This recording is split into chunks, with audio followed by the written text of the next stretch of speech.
Hello! Hi, everybody. Welcome to It's a Long Story, a place where we roll dice, we tell stories, and we create magic. We are here with our lovely crew of the Mongooses. Mongooses? Mongooses, thank you. The Mongoose Crew. Everybody take a look at your camera, wave, and say hello. Hi. Hello. You said hi, not hello. That's right. Hello. Milo takes 20 points of damage for not following directions. Never gotten greeting damage before. Damn. That's how the world. I am Professor Umbridge of this world, and you did things wrong, so you take pain. Also, Rain and I were super sick this weekend, and by mostly osmosis while we were sleeping, watched all of the Harry Potter franchise again. So get ready for a bunch of Harry Potter. I've been references. watching Deadpool Joe, I think you mean backwards. diffusion, not osmosis. 10 points from Gryffindor. All right. That's right. So, yeah. Hi. Hello. For those who have no idea what this is, hi. We're a D&D live stream that runs every Monday, Tuesday, Wednesday, Thursday, and Friday, having 5 parties living, existing, and breathing in the same homebrew world, the wonderful, beautiful world of Astera. I said that weird. Astera. Astera. Astera. All right, we gotta change the name again. That's not good. I don't like that. This man's growing Oh, grass God. on his butt. He's got Astera. It's gonna... Did I get my points back? Yeah, you got your points back for that. All Good job. Yeah, so this is your first, second, or third time watching. Hey, welcome. We hope you have fun.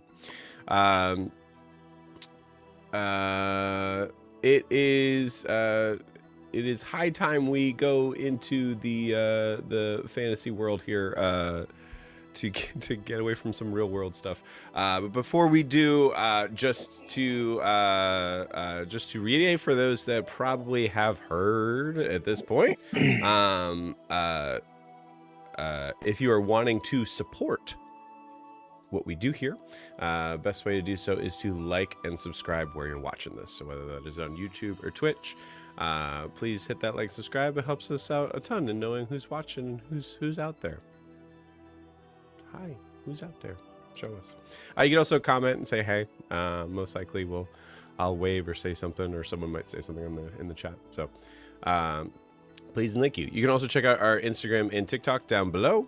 At It's a Long Story _TTRPG. We can see some of our favorite moments of 2024 and some upcoming stuff for 2025, the new year. And then also like and follow, and feel free to comment on that too and say hey. We don't get a lot from that, so please appreciate it. Make me smile. That is it for any announcement stuff that I have at all. So we're going to be just continuing to kind of fly right through. So before we begin tonight, we do need to get a recap of where we left off with the Mongoose Crew. Cool. All right. This may seem like a sweet moment with my cat, but this is literally the only way I can stop her from eating my food or rubbing up against things she's not supposed to and breaking my laptop again. Because she's done that once. All right. She's also so still right now. You Yeah, could tell me that she's not a real cat. Her tail's going, so she's not happy. She's purring too, though, so I don't completely understand it. I don't think she does either. Anyway. You don't need to. So we started last time, which was 2 weeks ago, with Marvin. Our Broomhilda's house was in the process of being rebuilt. He is a bit smaller than when we first saw him, and Broomhilda, it becomes clear throughout the entire session, is slightly embarrassed by this, and keeps assuring us that he will get bigger. There is a little bit shoddier workmanship, and it has a skinnier leg, but he's gonna get better. It's fine. She had to put it together real quick. So we discussed a little bit about Marvin, and he pretty much has the same functionality that he had before, except he is a little bit smaller with only 4 bedrooms, and there is a setting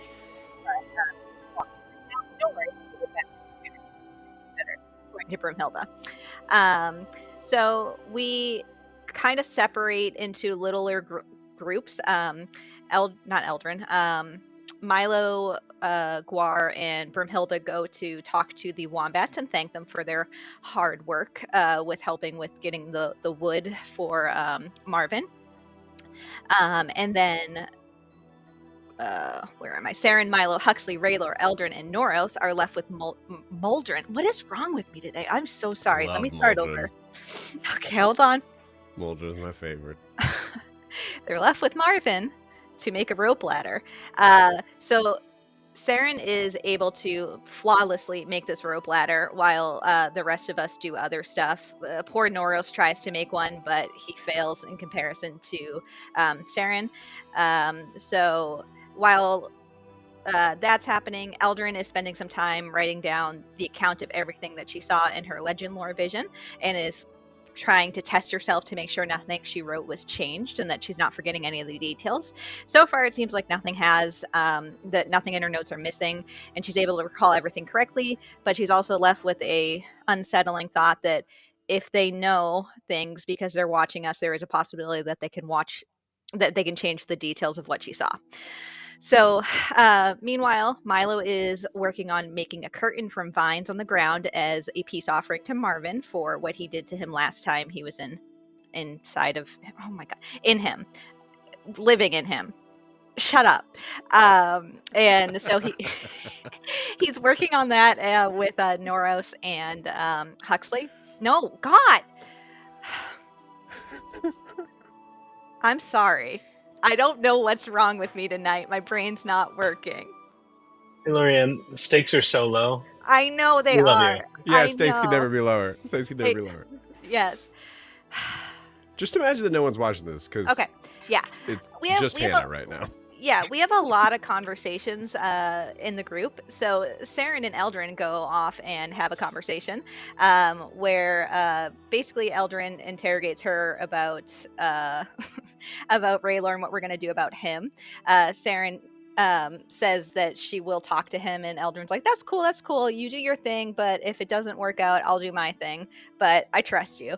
Eldrin doesn't really trust her or share things with her, as we can see further conversation where there's just a lot of awkward disconnects. Saren tries to confide in Eldrin about her personal struggles when it comes to the Shadowfell and her relationship with Raylor and things like that, and Eldrin's responses are cold logic rather than empathy, and which kind of puts a little damper on that conversation. So they leave with Eldrin thinking it went okay and Saren being like, God help me, I don't want to be here anymore. And so then we switched over to Guar and Broomhilda and Wilbur. Guar is having a moment of just a nice peaceful moment where he's watching clouds, and he tries to get Broomhilda to do so as well, but she's like, I see a cumulus and I'm leaving now. So she doesn't really have as much fun with it as he would like. Wilbur and Guar then talk for a little bit, and Guar tries to they talk about figuring out what weaknesses Tal has, and figuring out what Eldrin saw with her legend lore, and figuring out what they need to deal with that. They both don't really want to deal with talking to Eldrin right now because she's in a bad mood, like she always is. And Guar thinks an intervention may be needed at some point, but he also advises Wilbur that Eldrin has faced a lot of tragedy in the past day, basically, and that asking Wilbur to give her some grace because Guar understands the pain that Eldrin's going through. Wilbur luckily can't relate to that loss, but he also thinks that he has been nice to Eldrin and has already been giving her grace.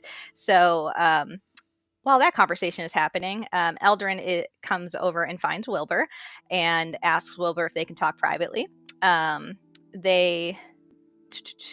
They have a discussion where basically nothing is really resolved. There's a little bit of tension. Eldrin apologizes, but she doesn't apologize for being angry and says that she doesn't feel like she can trust him. Wilbur stands his ground and is confident in that he also didn't really do anything wrong and is sorry for hurting her feelings. And they kind of just leave it where Eldrin runs away and says, Saren was wrong. I should have never talked about my feelings to anyone. And then Saren goes to find Huxley and they talk.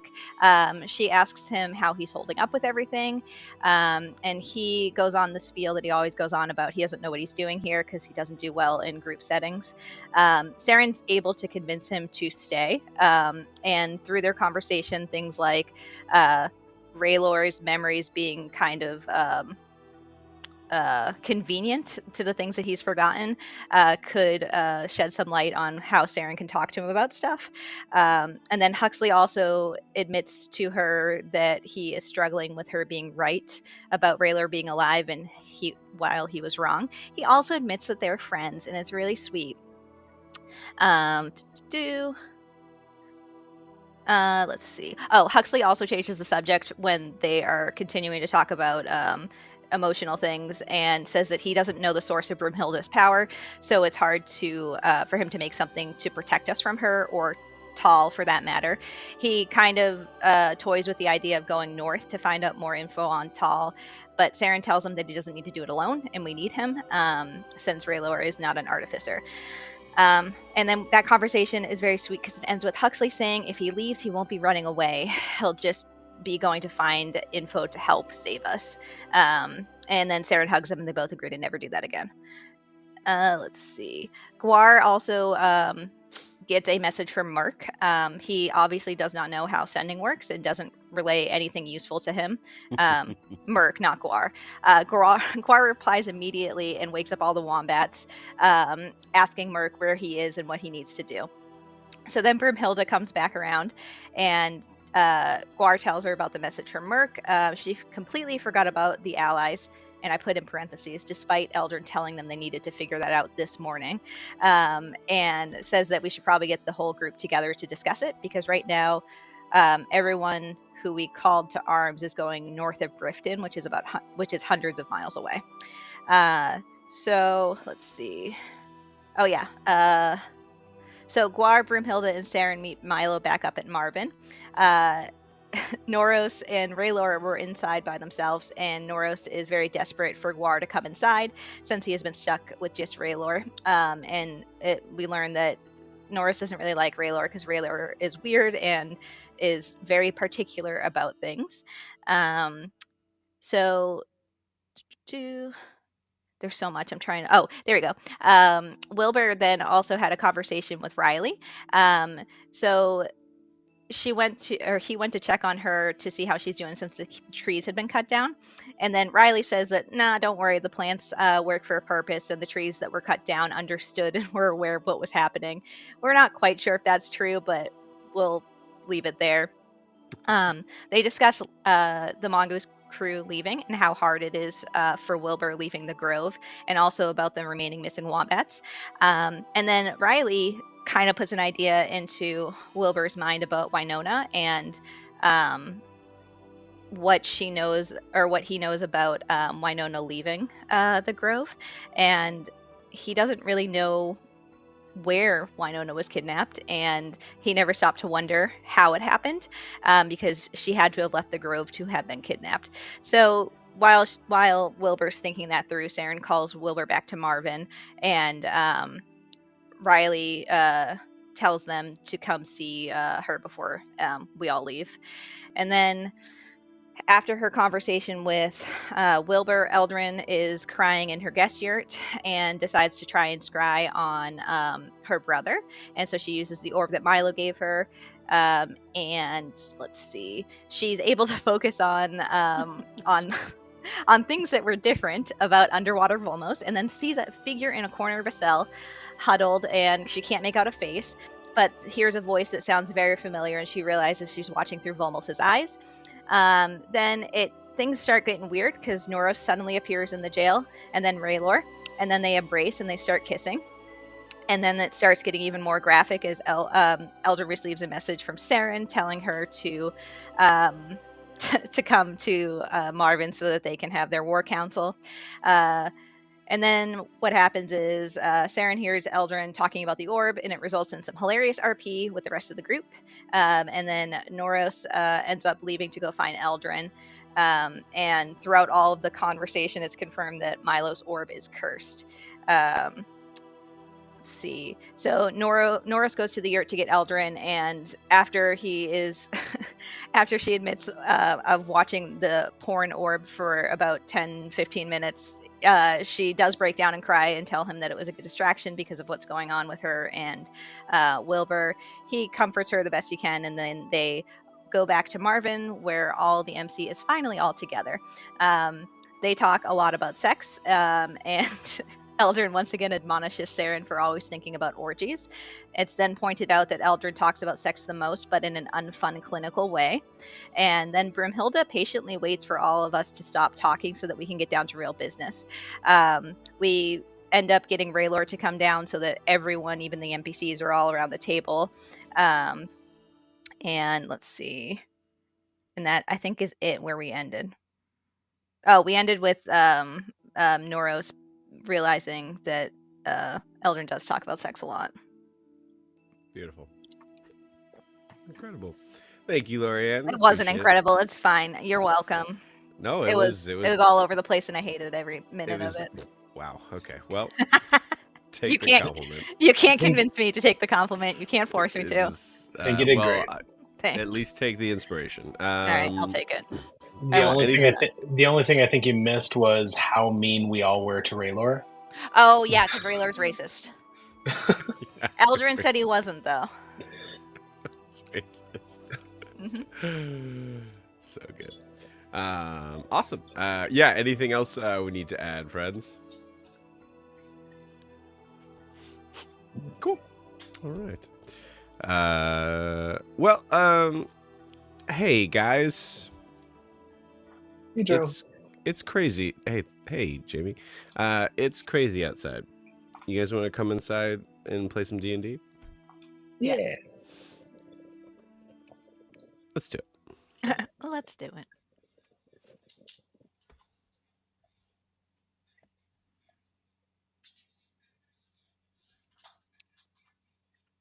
Mila. Narrator. Roll me a d20. It's just a raw roll? Yep. Oh, 12. Okay.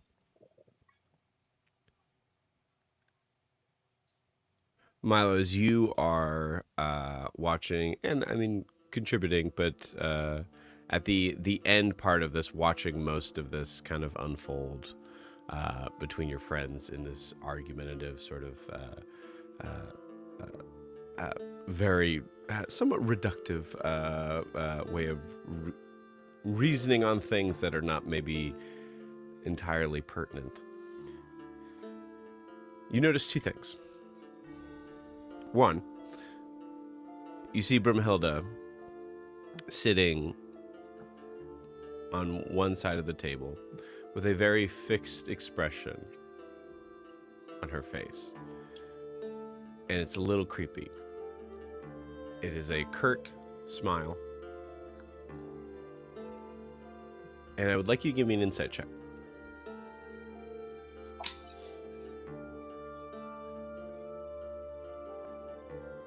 The 13. 13. Okay. With a 13, it's low for you. Cool. Yeah. Okay, so I'll say with a 13. I don't have great insight. You notice that it does seem like Broomhilda is trying to hold on to something that is slipping away. Mm. The second thing you notice, as you all are inside Marvin the mansion, collecting, finding seats, most of, or some of which, at least for the NPCs, are most likely on the stairs, or maybe putting half their butts on a windowsill, as there's not the chair situation was a part of the whole debacle. You also notice that at a certain point, you see her place her hands down on the table, still in that very like kind of curt smile. Mm-hmm. And you see her kind of look down a little bit and notice that there is the slightest wobble in the table.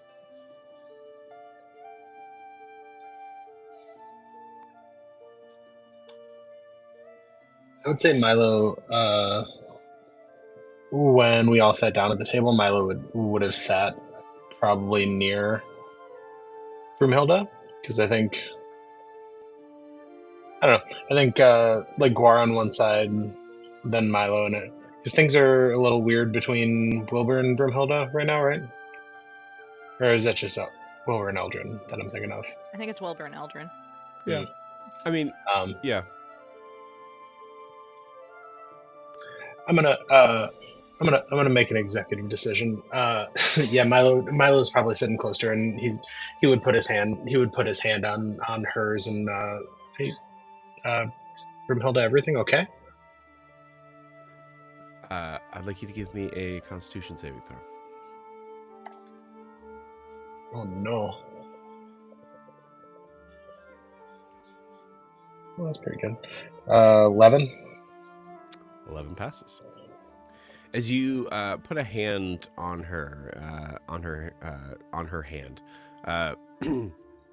I will say I'll give you kind of like an opportunity to either rephrase or refrain from making that statement as you feel this very strange energy emanating from her.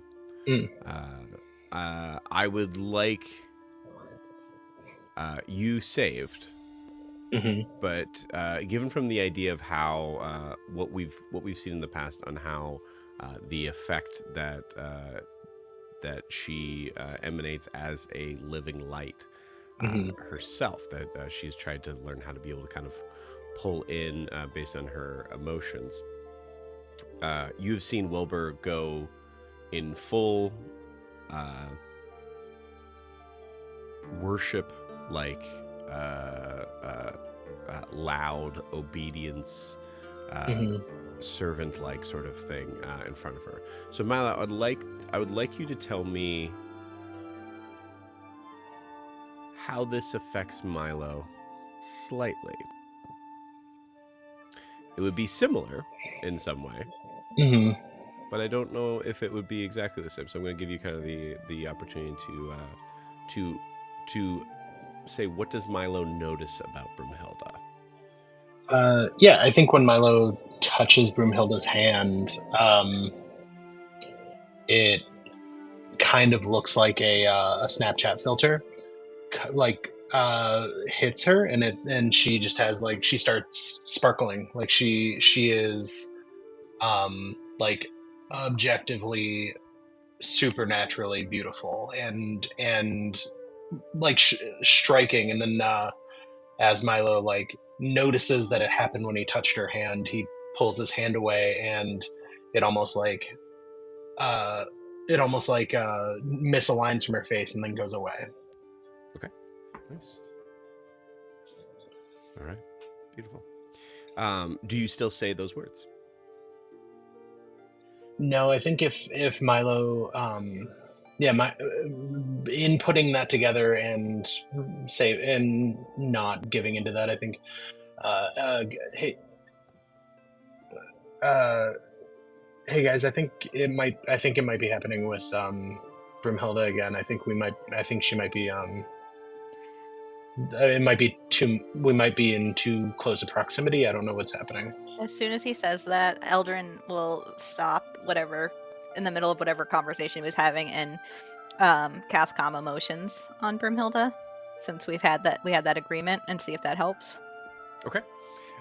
Cool. Yeah, I think I'd actually like Eldrin for you to roll me an initiative roll here. Okay. Mm-hmm.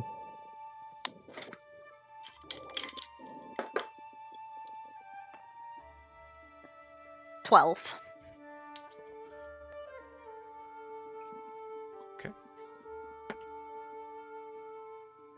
Okay.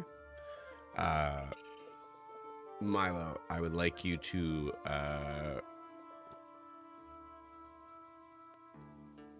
I'm gonna say who else is nearest to Brimhilda. Probably me. Okay. I will say, Milo, I need you to re-roll that Constitution saving throw, and Guar, I need you to also roll that Constitution saving throw. That one was a 10. 18. Does he get extra because he's next to Guar? Yeah. What's the range? 10 feet.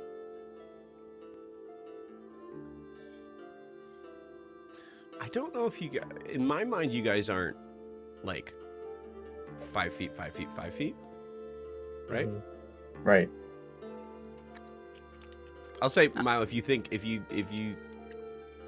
well, Guar, I will say, if you think you are that close, I will allow it. Well, last time I know I said I sat across from Brimhilda. Mhm. So if Milo's sitting next to her, then, I mean, depending on how big the table is, I would imagine he's within 10 feet of me. I think of like Oh, a conference room Yeah, table. it's more of a conference room table, so it is a little bit bigger.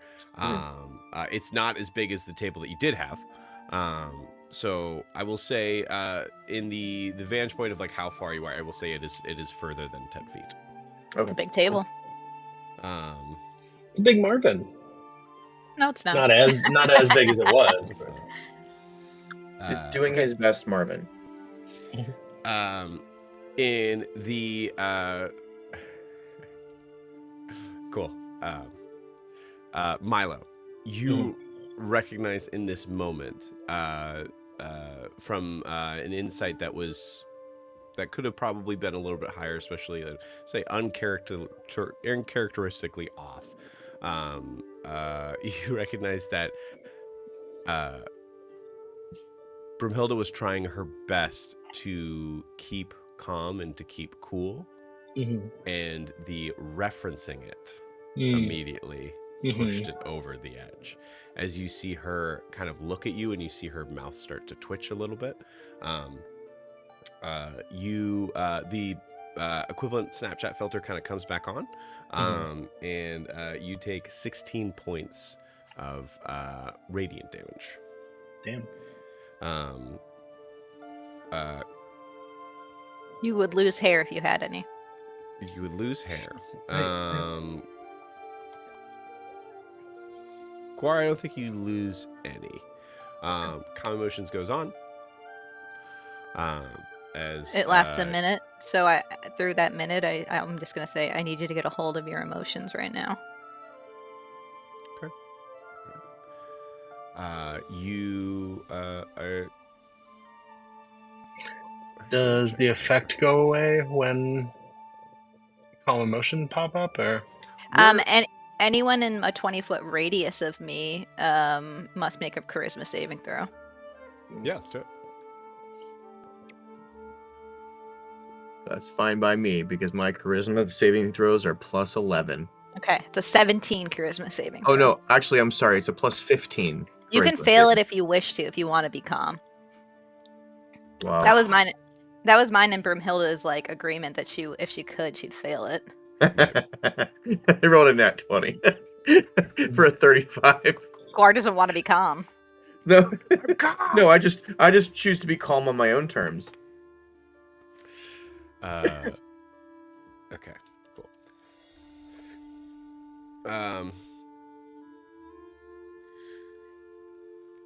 Yeah, I think this is fun. Let's do it. Cool.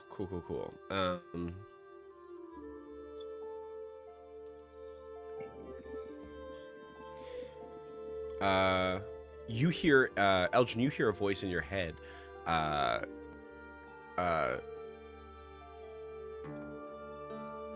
In a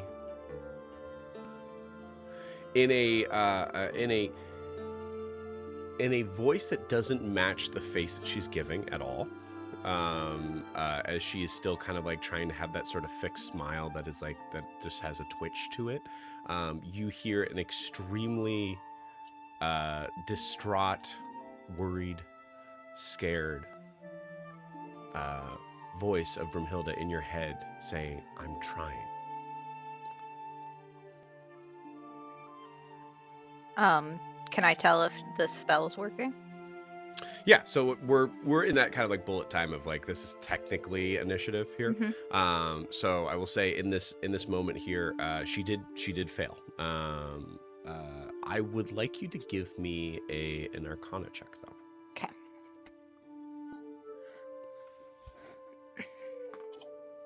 Three. As this conversation's happening and the spell is like working, you just see Milo's face in bullet time slowly go.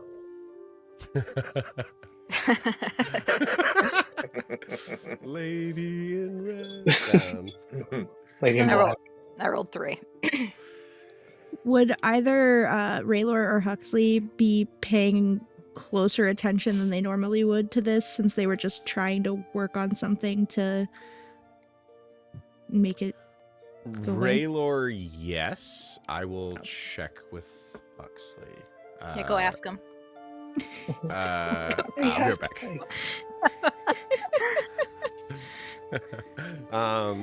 Yeah, I think it is indiscernible. I will just for the sake of simplicities here, I will say he has expressionless sort of change.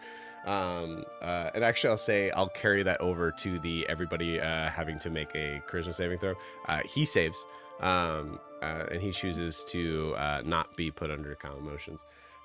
But along with that, he also does seem to be paying closer attention to Brimhilda in this moment.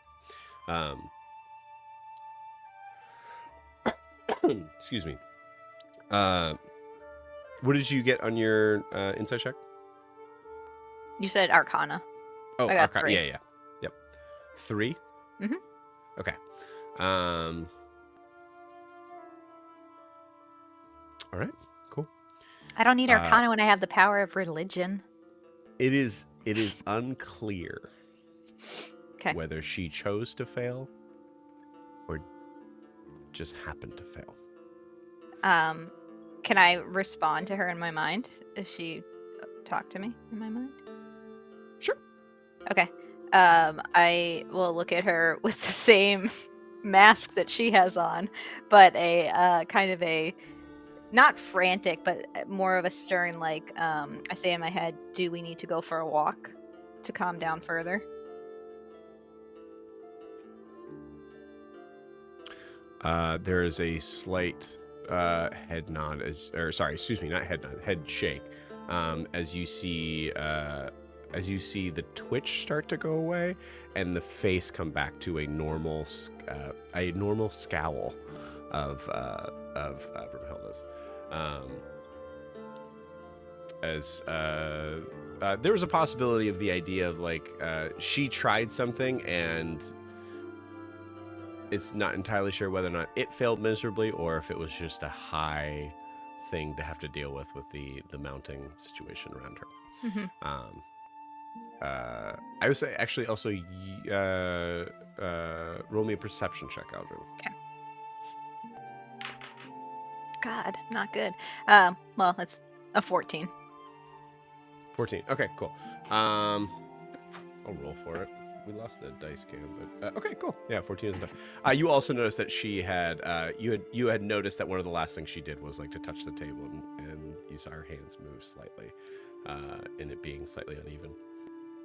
There's I'd say in your head there's a possibility that it was like that was the tipping point, but also probably the big tipping point was maybe Milo mentioning it out loud. So that effect seems to subside. Milo, the Snapchat filter, kind of starts to melt away. Let's say again, kind of the same idea with like with Wilbur. It seemed to kind of it seemed to pull to a point of like a radioactive sort of type of effect that immediately started deteriorating things. So for Milo, what did it look like, or what does it look like? For it to for the effect to end. No, I would say the damage that you took. I think that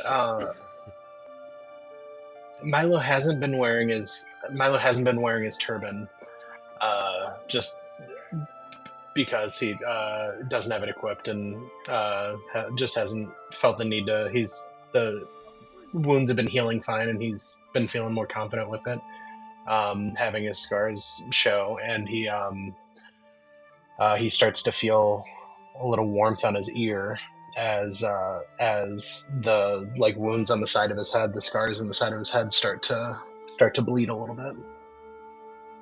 Okay. All right. And as you all, I would say this moment does kind of like pull the argumentative conversation to a standstill for sure. No one else feels any other effect from it. Everything kind of pulls back down, and we are back to normal time. So we're out of initiative.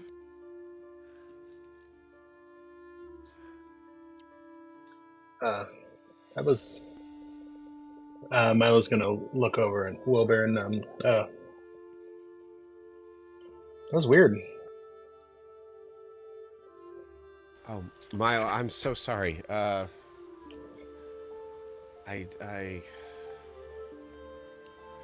anybody fix that? I can do it. And I cast healing word. Not healing word, sorry, cure wounds. For 12 points of healing. Okay. That'll work. I'm so sorry. You don't need to explain yourself. Let's just get on with what we're supposed to be here for and discuss what to do next. I stand up. Hang on. Before we do anything else, we need to be whole. And we are not. I look at Wilbur. I look at Eldrin. We do not have time or energy to carry whatever you're carrying with each other. If we're going to make this work and we're going to save Imea, we cannot have these petty fights. Petty? Yes. You Okay. two are close friends. You two are closer than anyone else here. And we need you to be reconciled. I'm sorry the things that I'm dealing with that happened yesterday are still impacting me, Guar. It's not about that. You are entitled to your feelings. You are entitled to your grief. But we cannot have you two at odds. I am perfectly fine to work with Wilbur. I look at Wilbur. I don't need to be best friends with everyone at every moment in order to work with them. I'm perfectly fine to work with Eldrin. Unlike her, I still have trust in my friend. Unlike Wilbur, I was put into a situation that could have gone very poorly because of the decision he made. So I think my distrust is warranted. It doesn't mean that I won't work with him and make sure that I protect him as much as I can. You can't fix everything, Guar. Let's move forward. But I sure can try.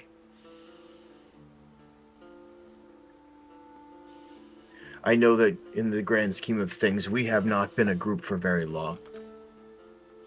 But we have been through so much together in so little time. And we must trust each other. I don't want to leave this house without feeling like that we are, number one, united in our plans. And also that we can count on each other fully. And I look Eldrin right in the eye, fully. And I look at Wilbur in the eye, fully. And then I look at Milo, fully. And I look at Saren, fully. And then I look at Broomhilda, are you okay? Okay.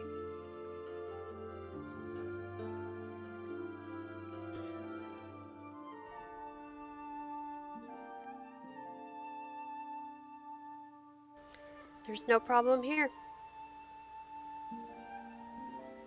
I'm good at compartmentalizing.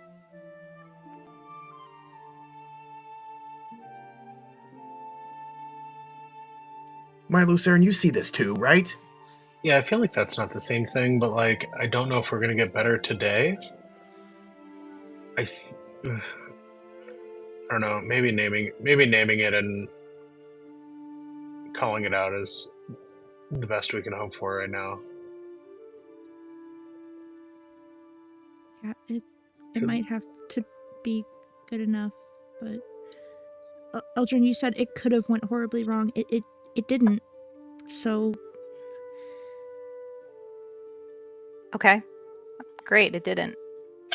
Neither Wilbur nor Milo knew if it was going to. Guar, I heard him yelling from the other room, saying that we had to go immediately because of the decisions that Wilbur and Milo made. Guar was ready to wait to let Melivis go until we were all done. But that's neither here nor there. We don't have time to discuss this or to discuss our emotions. We have way bigger things to deal with, like Saren for one thing.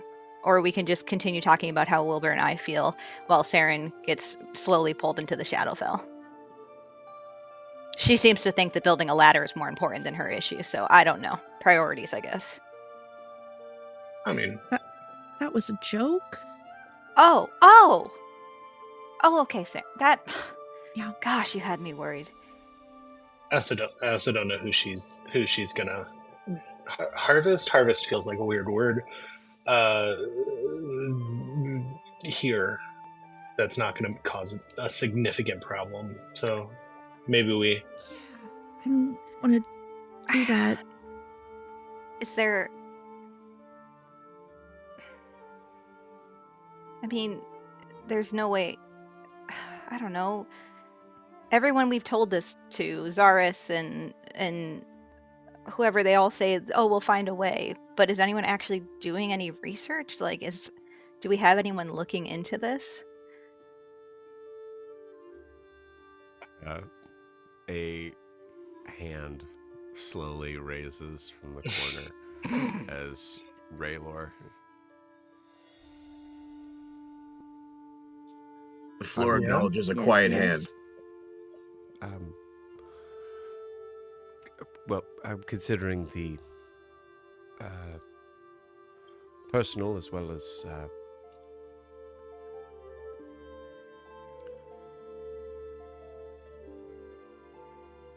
I guess I'll just say the personal interest. Considering the personal interest in the matter, I will be focusing on it full steam ahead.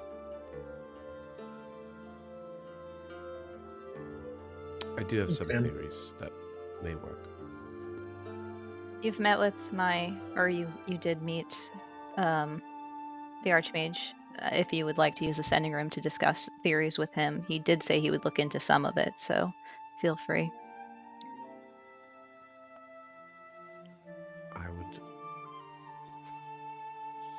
I will do that. Thank you. He is very frustrating to deal with, so be forewarned. He speaks in riddles a lot.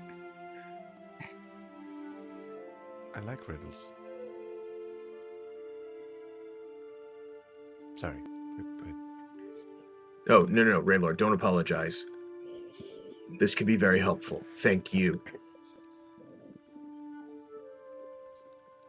How do you feel, Saren? Do you feel like this is something we need to figure out by tonight, or you're going to disappear, or do you feel that you have more time? I'll allow a medicine check on yourself, Sarah. Yeah. What did the contract say about your time span. It's a dirty 20. Yes. Very Ooh. Okay. Nice. Mm. I would say it has not seemed to have gotten this bad. So there is a level of we're in a new sort of like playing field. Not entirely sure. Mhm. Yeah, I mean, it's been a few days now. I haven't went this long without getting one since it all happened. I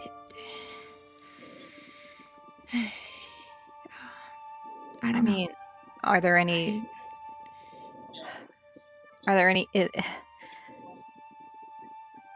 there anything? I look at Brunhilde. Is there anything in the area, not in the grove, obviously, but in the area that's needed to be dealt with, like gnolls or I don't know, pack of rabid wolves, something that can help Saren in the meantime that isn't an innocent life.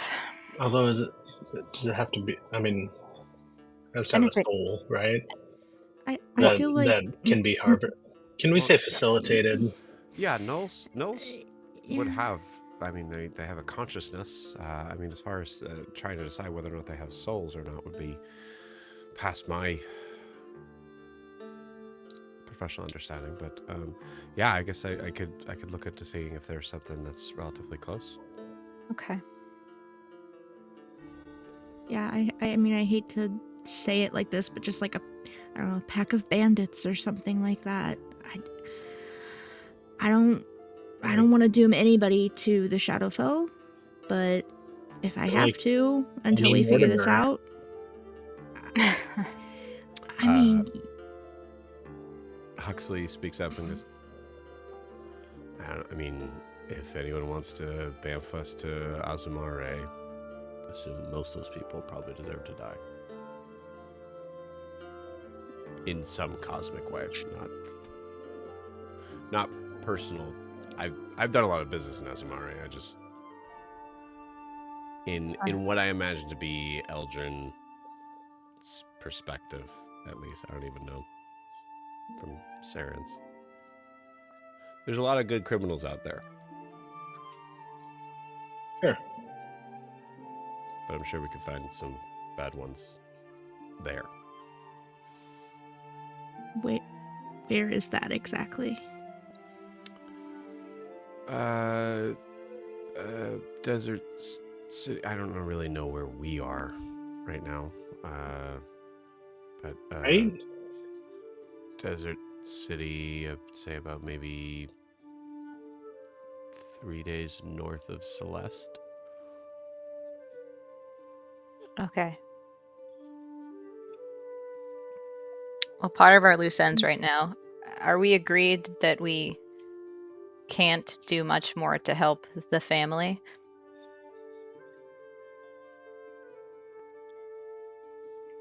Yeah, I think we might have more pressing issues. We do Ooh, need. could we figure out where that circus was going? That was in that had all the wombats, and can we facilitate somebody from there? I mean, they might not be truly evil. They just No, might they be. sucked. Okay. Circus. It was more of a carnival. This It was is the carnival. Festival. Yeah. Okay. Yeah, let's I- not I say won the arm- circus again. I won the Yeah. arm wrestling contest even though they tried to cheat. Okay. Well, Okay. so the other thing that's hanging with the family is now Aesop is out there, and he obviously has some sort of vendetta against us. So we need to keep an eye out for that. We also have people going north of Grifton. So, and they were meeting us so that we could have some sort of war council to figure out Dwendelver, correct? Yes. Yeah.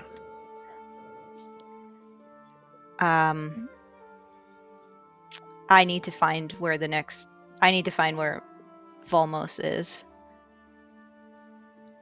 That's what I've been charged to do from home. And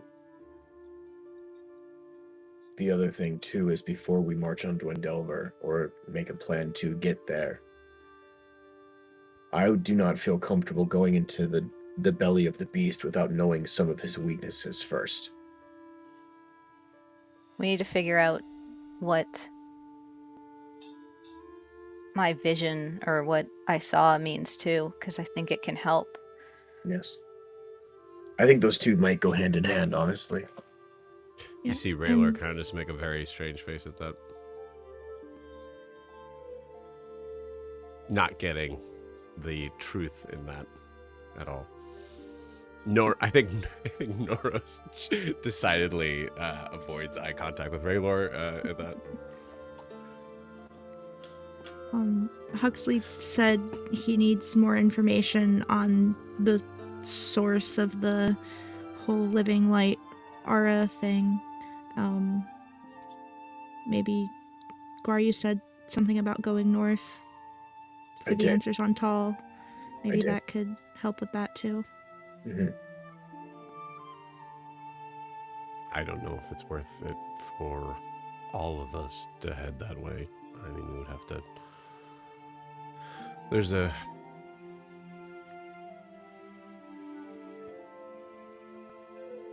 Saren just gives him a look, like, come on. Well, okay, more than that, I understand that most of you guys are South Imayans or from somewhere else. But there is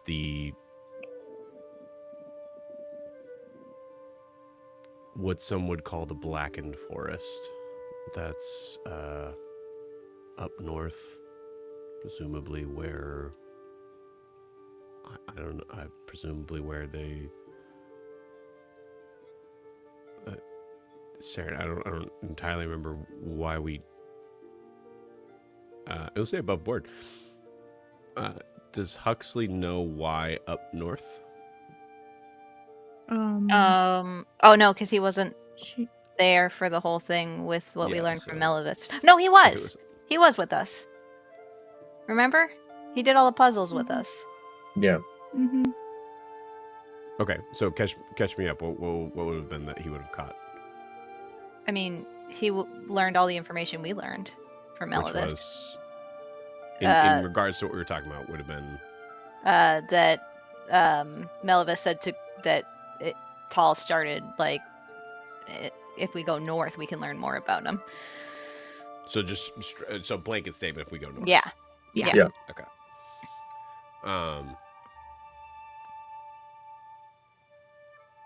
Okay, cool.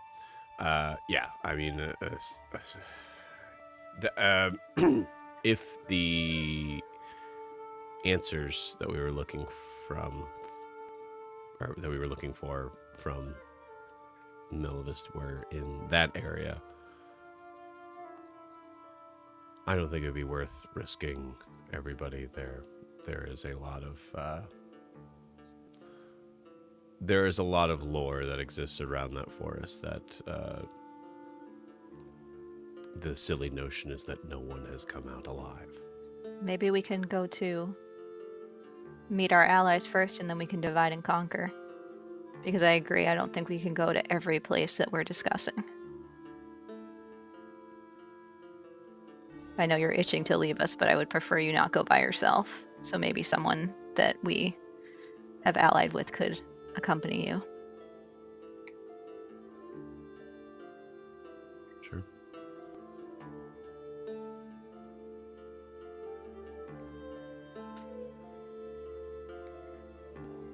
I'd rather it not be someone I would feel responsibility for. So no gutter. No gutter. Okay, got it. You guys realize in this moment, gutter's nowhere to be found.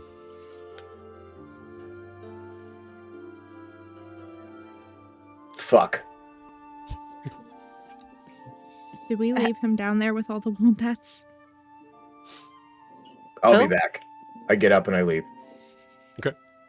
Eldrin really is like, wait, what's going on? Gutter came back with us, and the annoying little creature. Yes. Okay. Yeah. Wasn't he with you last, Huxley? by choice, no. I mean, we had a whole conversation where you said that you were taking responsibility for him and that you had to look out for him. So, I'm sorry if I'm at a loss there. I feel like he knows not to eat the wombats by now. I'll be honest with you, the choice of responsibilities on finding the weaknesses of the living light compared to having to watch over here, right? Okay. Yep. All right, I'll go too. And he gets up.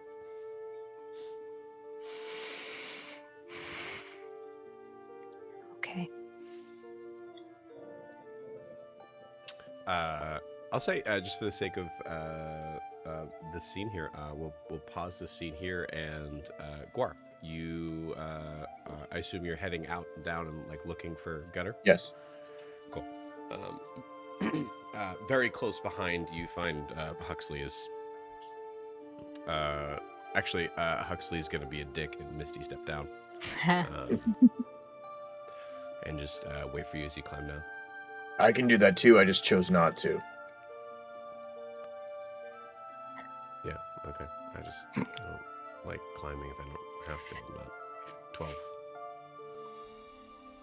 Gotta work on your squats. And I just keep going. My ass is fine, thank you. Says you. And I walk in front of him. He's falling behind. And I will say, in your giant movements, there is moments that I'll say, Guar, you're able to kind of recognize, like just out of the corner of your eye, like he's having to every 5 feet, every 5 steps, he's having to kind of like stutter step to kind of keep up with you. So this lasts for a minute. He goes,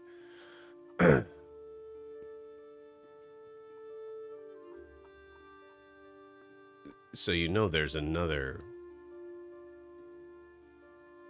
possibility of finding weaknesses. I stop in my tracks. Yeah. What? And you're just telling me now? You turn around. Yep. You see him looking at you in a face that is trying to discern whether or not it is worth bringing up.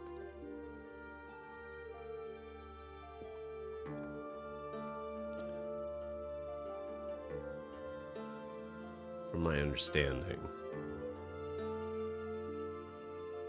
what we just experienced was the living light. No?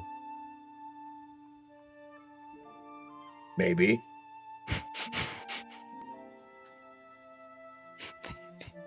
Okay, well, you're just gonna have me come out and say it.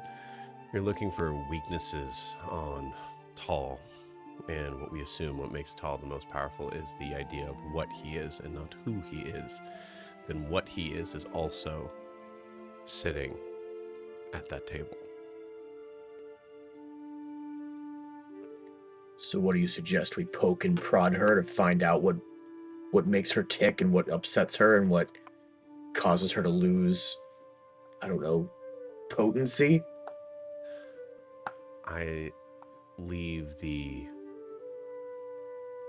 morality or personal connections to you. I'm just pointing out the closest lines to cross.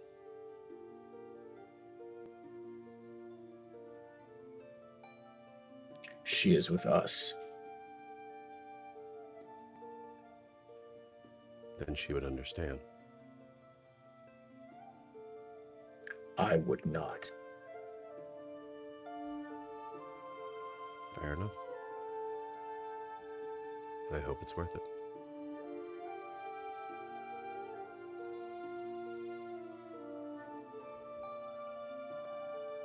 I know that you're a man of science and of technology. You could do with a little bit of faith. Not faith in a god, but faith in humanity, faith in love, faith in working together for a common good. And whoever hurt you and kept you from feeling that way, I fucking hate them for you.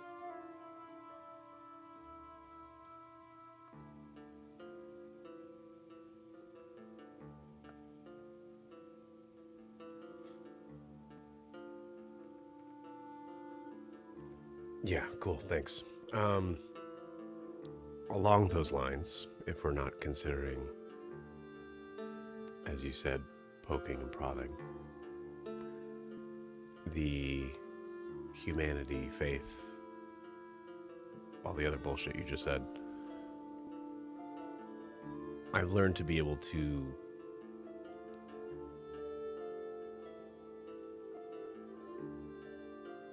separate that from my emotions most of the time. I guess what I'm trying to say is, if you're not going to let me help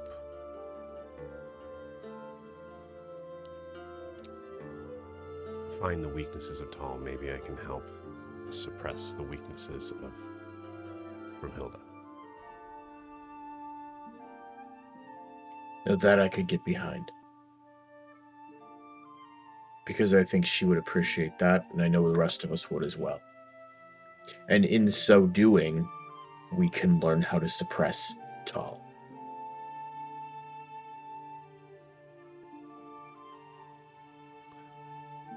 If we do so, we would have to do it my way. What does that mean, Huxley? It's clear her effects and magic respond to human emotion. Yes. That is what I am good at suppressing. Yes, you are.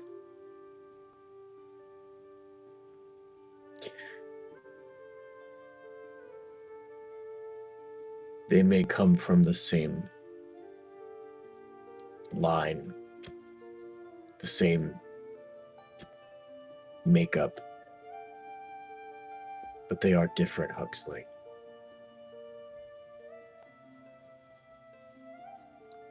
You may not care. You may not care because you have trained yourself not to, and that has benefited you, clearly. But I am not willing to rule that out.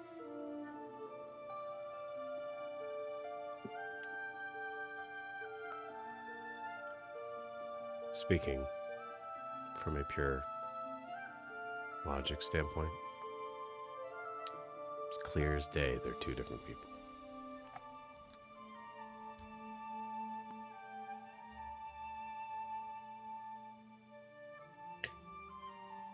It comforts me that you see that.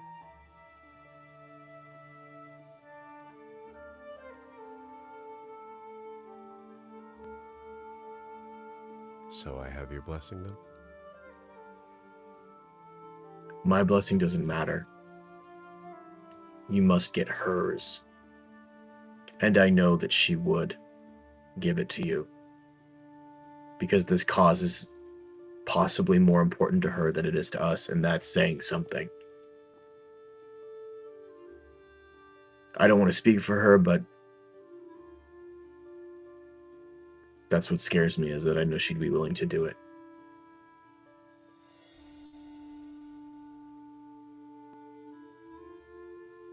I wonder how much you...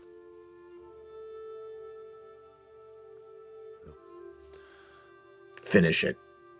What did you say? Or what were you going to say?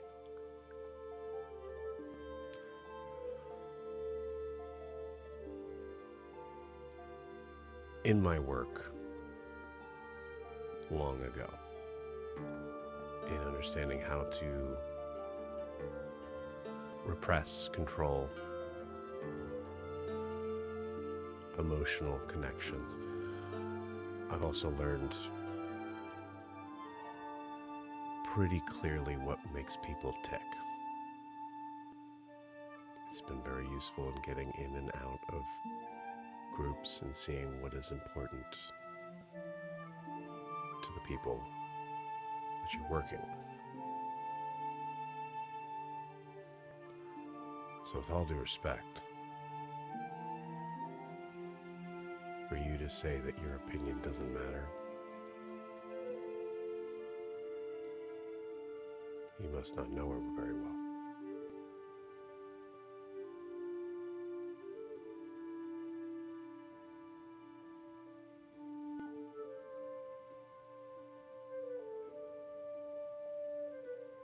She's been through a lot already, as we all have. And the last thing I'd ever want to do is speak on the behalf of someone that I care about without their consent.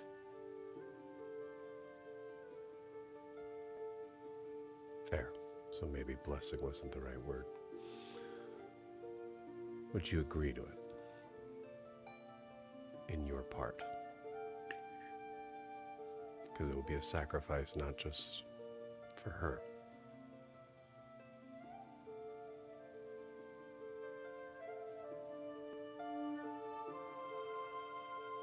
Tear.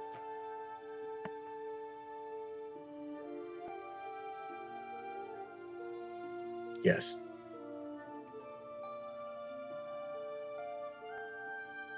Well,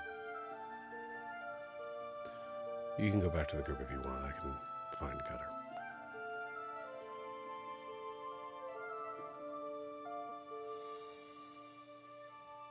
I missed you step up the rope ladder.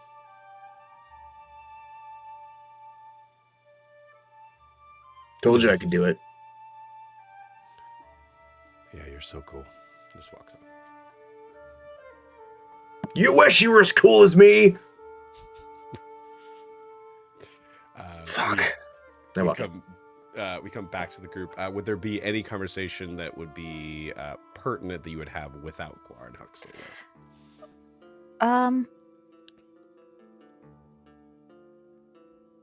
Well, I'd say the total of this like sort of conversation would have been the total of this conversation. So I'd say like maybe like 5-10 minutes.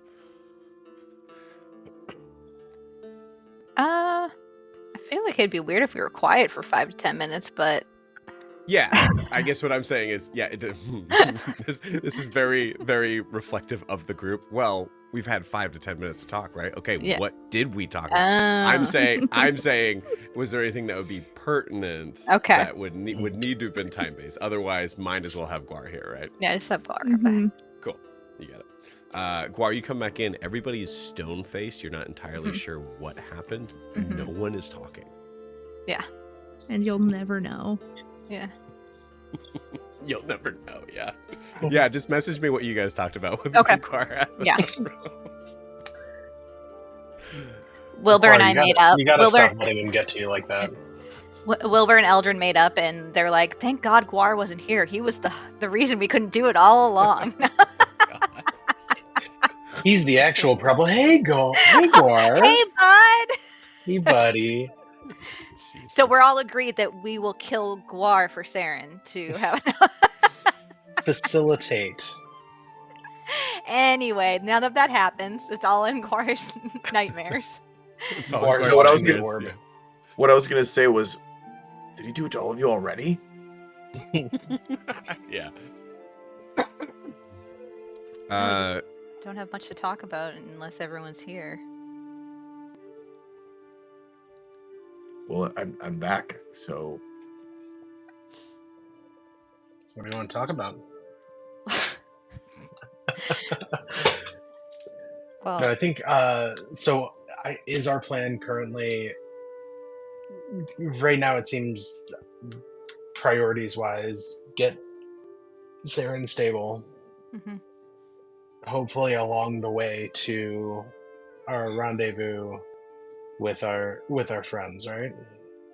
Yeah, I think out of game it would make sense to at least get in contact or find a way to get to the allies so that we can make some plans with them, because I think Huxley's idea, not Joe's. It was Huxley's idea of dividing and conquering. It's probably a better way to do it because we can't go everywhere. Well, we do have the sending room still, so Yeah, we have the sending room, so I think Yeah. we should figure out. I was just looking at stuff, and Guar probably needs to check in with Merc because I don't. Yep. Or did you already? I mean, I tried. He didn't respond. Yeah. So Okay, I need to Sorry. check in. No. Yeah, the effort was there 100%. Okay. Yeah. And then successful. and then I know Micah said he was going to get back to Milo, so Milo can check in with Micah. I know that Hagen and the branches said that they're all set to help us out. Honoria is all set whenever we need them. So, and then not Aesop, Ewolf is dead, so we don't need to worry about him. You don't need to. What's his name is dead, so we don't need to worry about him from the family. Yeah, and the family's kind of. Yeah, Oh, Saren can check in on her pirates. Mm-hmm. But I guess we could talk about this in game instead of. No, I think, I mean, Yeah. well, there's also the factor that we would cut down on some significant time in talking about this above table too, so Yeah. I'm fine with either. Yeah, whatever you guys want to do.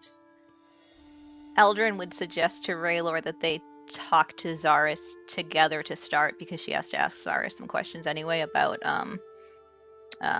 he was going to look into Volmos because she wants to try and figure out where he is. Mm-hmm. Yeah, I think let's start that conversation in game. Okay. So, oh, Gar, you're back. So you're, besides the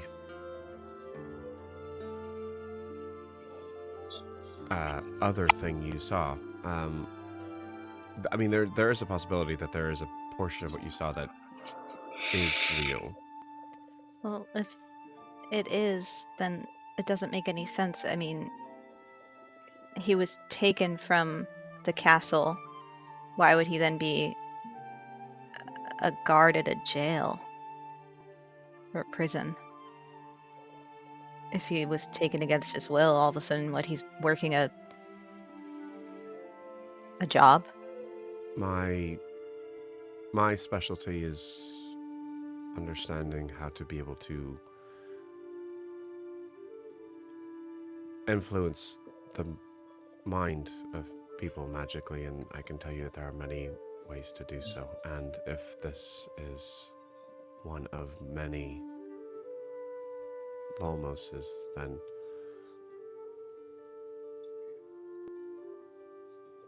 it's probably even easier. Well, do you have a scrying orb? Because I guess this should have been an indication, but the materials that I was using to do the spell with Milo's orb didn't get consumed, so I'm assuming that I didn't actually cast a spell. Above board, you did. Well, you said I didn't cast scrying though. I didn't have to mark it off. Oh, because the item does it for you. Mhm. That's right. Yeah. Yeah. So that's where Eldrin's at. She's like, well, it didn't really work. Yeah. Cool. Yeah, you can use mine.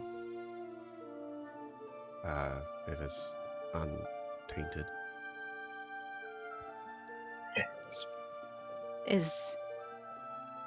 Do we need to continue to be careful about who we contact with the sending room?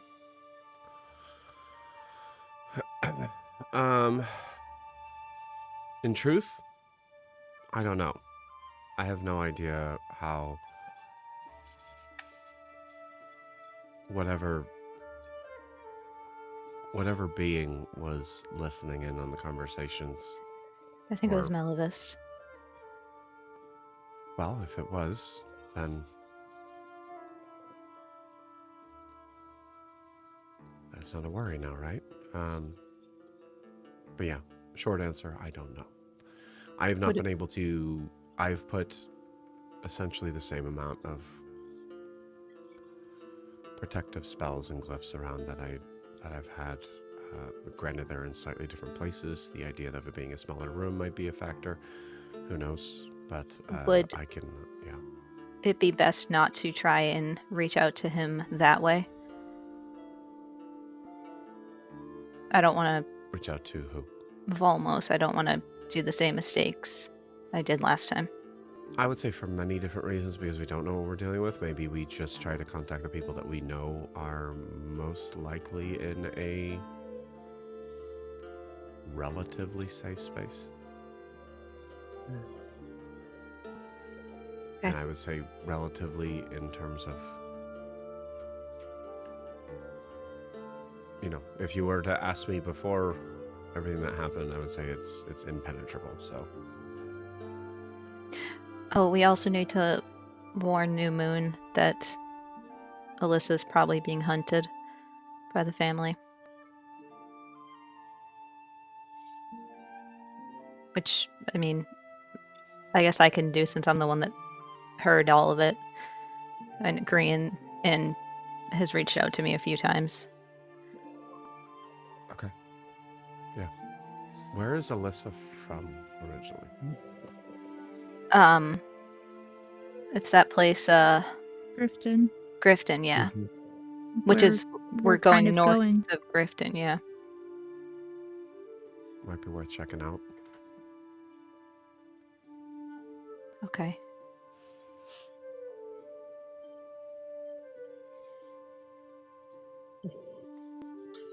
Do we need anything done? I mean, here in the meantime, I mean, you said you were going to that you could check the surrounding area, but I feel like there's other things that you can be doing. I mean, I can call forth my contingency of men to do that for us.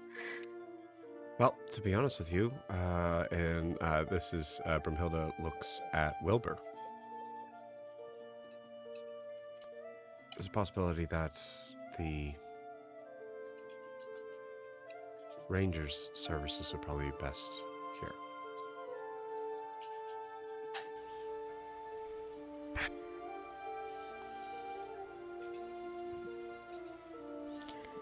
Wilbur, Here.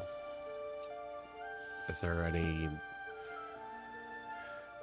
any connection you would have to spells that I mean I don't have all of them, so is there anything that you would have that would be able to see if there's something close by that is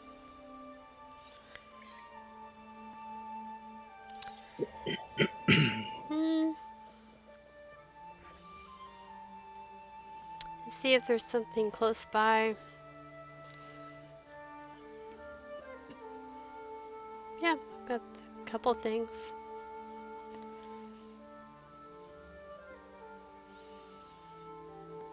Okay. Think of it this way: if there is something dangerous close by that I could take care of, then it won't hurt the grove. Like, maybe. Right. There's a little bit of a bright side to this. I can't take any part in this. I just want to be clear on that. I don't want anything bad to happen to you, but I cannot take part in something that sends a soul to where we're sending it. I won't stop you, obviously, and I'll help any way I can, but Thanks. Fair enough. It's a different type of diplomatic immunity here. Just diplomatically immune to helping us it just in feels this situation. wrong. Yeah, that's valid. Well, just a warning: this forest is dangerous and magical in a different way. When I was getting to Celeste with Huxley, we came across this giant flying tree monster that definitely could have killed us, Okay. and it was controlling the vines on the ground, and it's dangerous to go out there alone, for sure. Was it an ivy?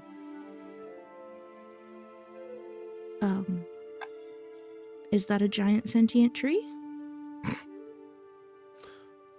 No, I mean that would be like a treant or living tree, actually awakened tree. There's a lot of different sort of versions of that. But no, an iving is something that I've only really actually found in North Imea. They're creatures that seem to be able to use, they're somewhat insectoid-like in appearance, but much bigger. They have like leaf wings, Yeah. white eyes usually. Yeah, that sounds like it could be it. Okay. I can don't also- want to kill any of those. He was nice. All right. Well, can I mean, also- they definitely have consciousnesses. Yeah. Yeah.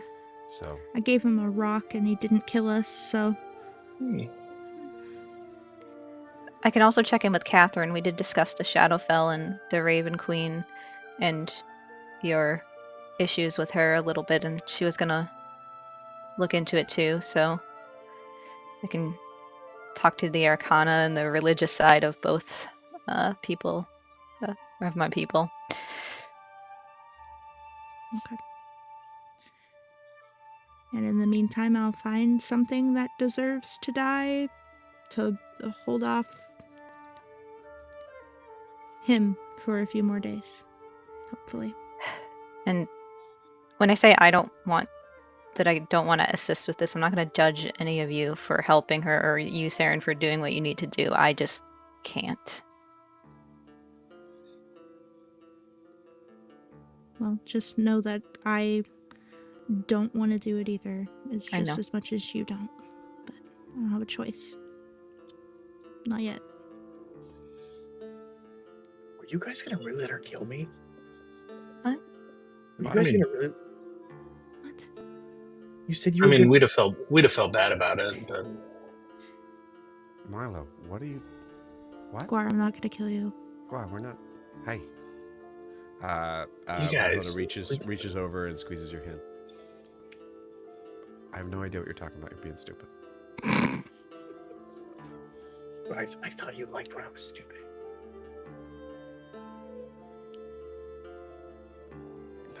Not now. Oh, got it. Okay. Okay. Thanks for not killing me. Okay.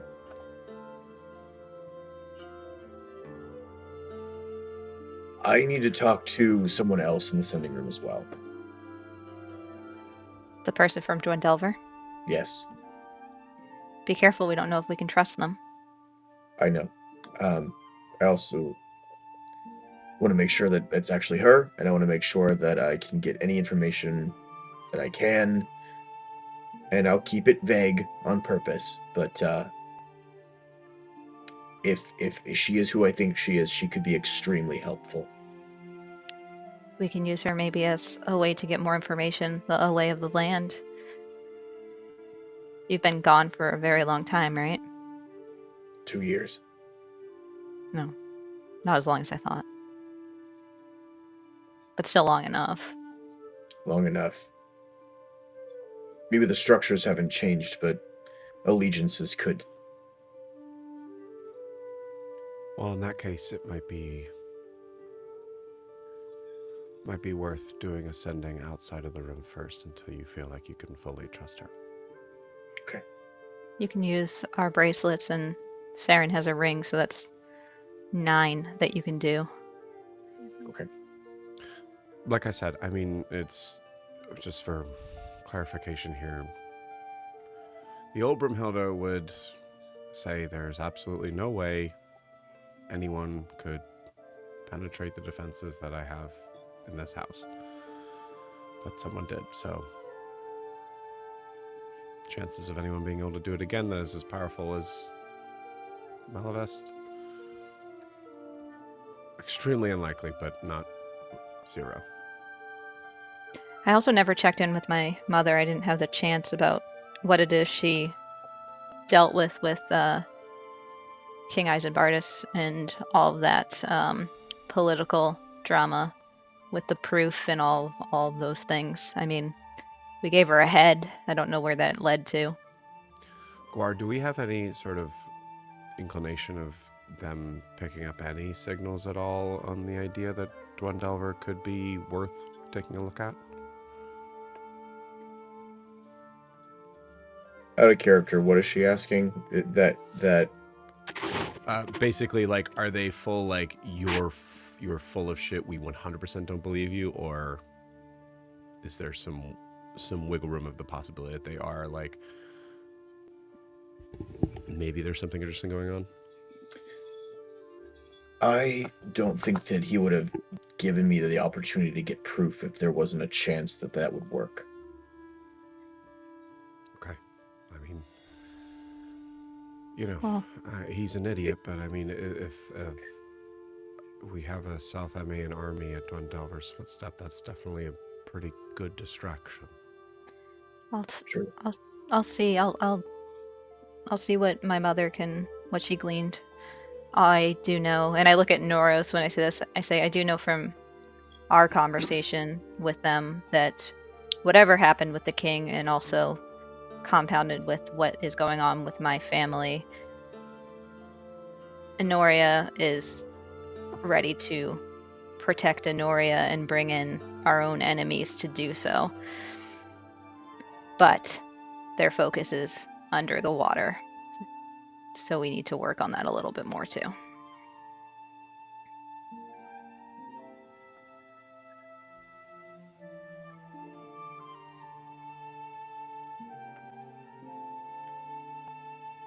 Okay. Anything else?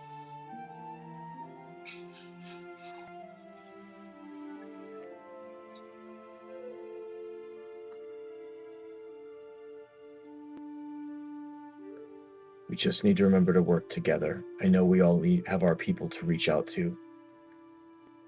But if we can count on anyone, it has to be the people in this room.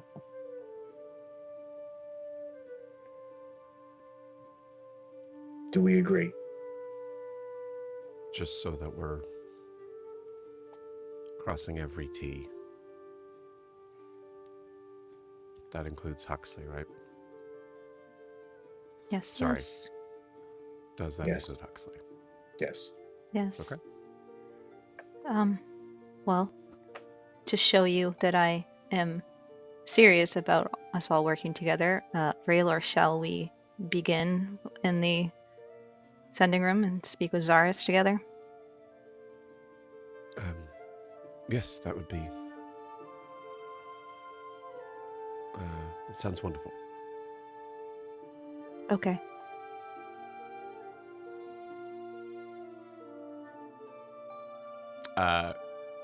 Who's been in the sending room? Saren. Saren. And you are Wilbur. aware. Okay. Saren, Wilbur, you're both. I don't think Wilbur would respond in this moment, but I think Saren, you are aware of, like, one person feels crowded, two people feels really crowded. Not impossible, just uncomfortable. Mm-hmm. Oh, well, good luck in there. It's, she goes, it's a little smaller than last time. Like, trotting away from Broomhilda. Okay, cool. Are we Please talking, take a point of inspiration for the beginning of that statement. Like, yep, got it. Cool. Hey, good luck, guys. Yeah. We're talking like porta potty size. Yeah, Okay. closet size. Yeah, it's not walk-in closet at all. Closet. Oh, closet. no. Dorm room closet, I would say.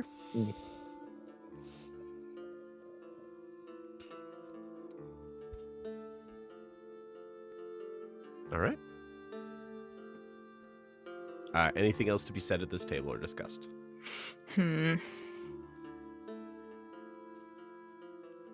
Just point of clarification for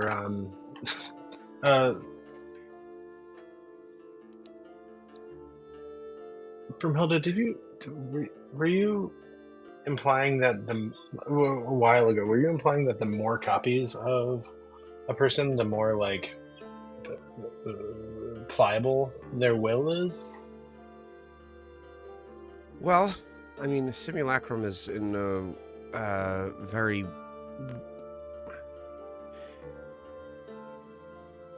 It's complicated. it's about as complicated as magic can get.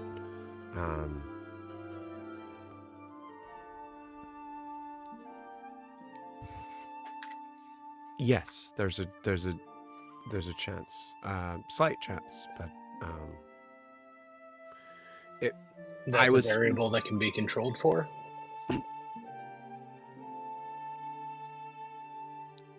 Maybe. I would also say that, like, my leaning towards that was that anybody who'd be able to do that in a way that would extend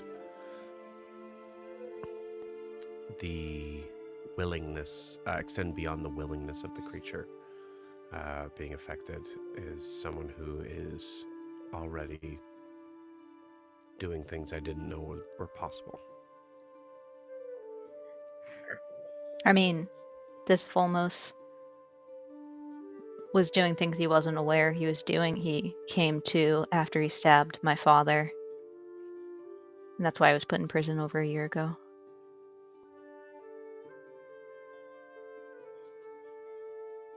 So that kind of proves that there's a possibility that wherever you were at, some of that scene was real. Yeah. And definitely seems like some bullshit that Melodist would do, or is capable of, anyways. With the illusions he was putting up for us. Oh, gotcha. Okay. Are we under the impression that it's the same Melibus that we let go, or is it a different one?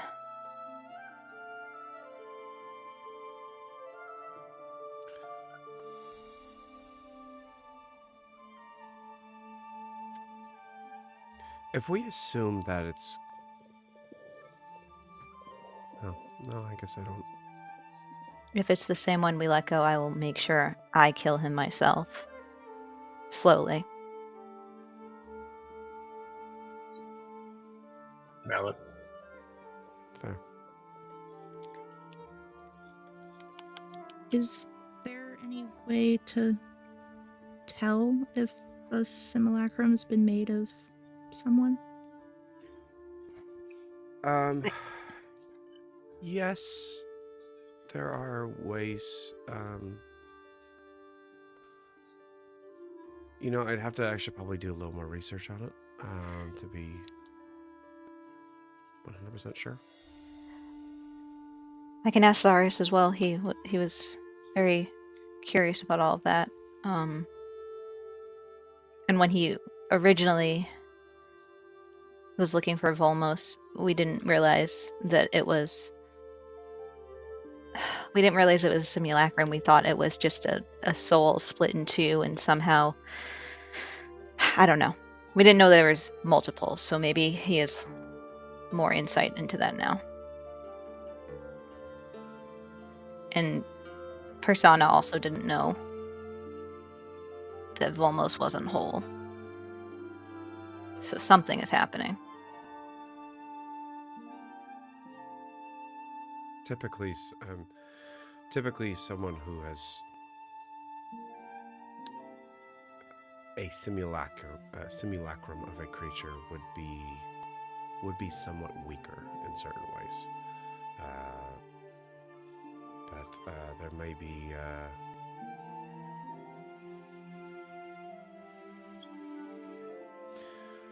I'll just be honest, guys.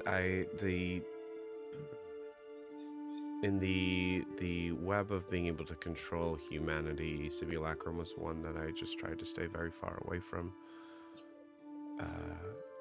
Considering where we're at.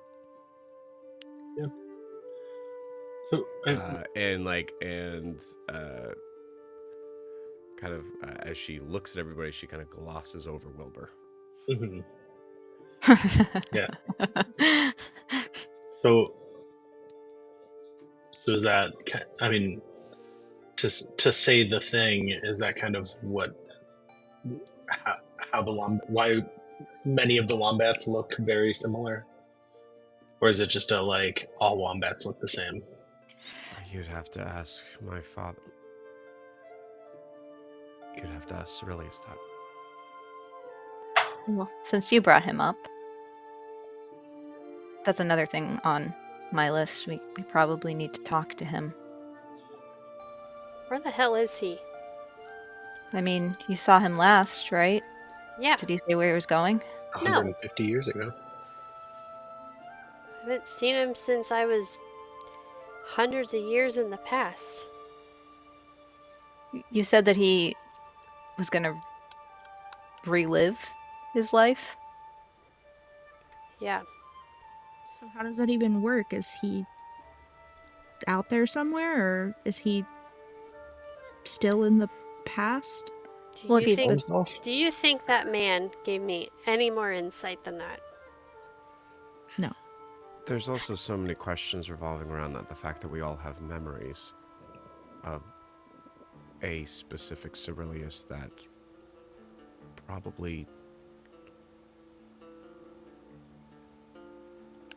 Actually, does Broomhilda know that Cerilius is no longer I don't gifted, we'll say, in general? I don't know. Would Wilbur have... I think Wilbur and Eldrin talked about it, but I don't know if... Yeah. I feel like it's come up to the group, no? I don't know. I don't... So say, I mean, Wilbur, if you want to just kind of state it now, just to say, we can always just say, like, yeah, okay, cool, now we know. Yeah, so like when I got sent back like 150 years in the past, when Cerilius launched me back into the present, he said that he was going to relive his life all over again, and I haven't heard from him since. So what does that mean? Did he replace the Cerilius that was here? I mean, if he's as smart as he seems to think he is, I guess he would relive it to the best of what his memories are, but I Also, remember him. Well, oh, sorry.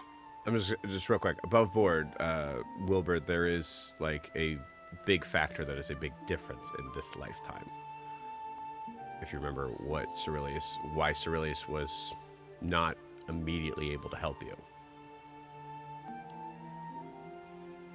No, I don't remember why. He had lost his celestial power. Yes, yep, Yeah. yep. That, yeah.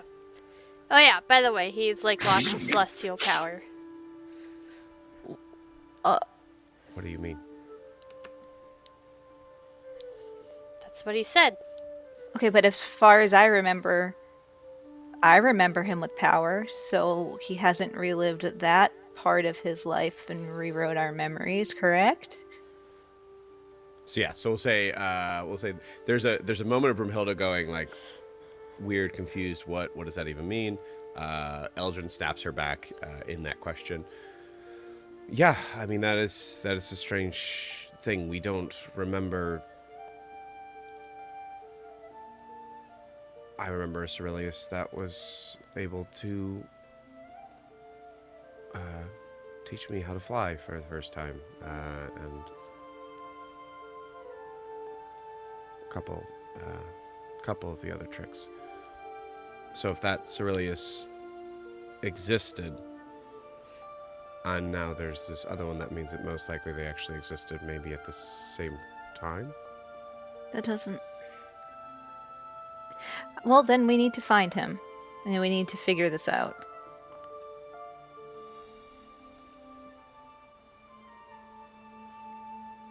But that Cerilius would be Dead? gone.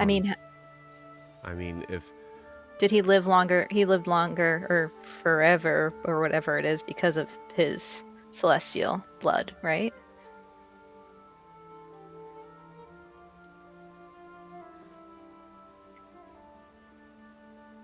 I mean, he was already punished, from what we understand, before all of this happened. So if there was a version where he was punished further,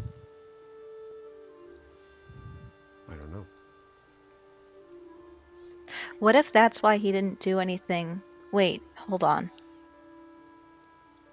This is going to sound a little crazy, but we were always a little curious why he didn't do anything when he was supposed to bring Tall in. Maybe he didn't because he knew what having Tall out in the world would create, I say, looking at Broomhilda. And he didn't want to stop that. I mean, time's kind of like weird, so maybe our memories are all meshed together. And it's already all happened. You see Broomhilda's eyes go a little wide at that. And looks at Wilbur. Did the Cerilius you met recognize you? Yeah. Well,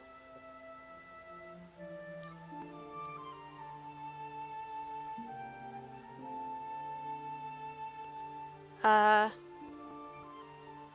don't. Did he? Yes, he did. Yeah, he did. Right? Yeah. So he would have been the same Cerilius that we knew. He just got sent back just like we all got sent all over the place. I mean, just a little fucking heads up, right? Sorry. So did he know all along? Eldrin's being careful because Raylor's here. About things?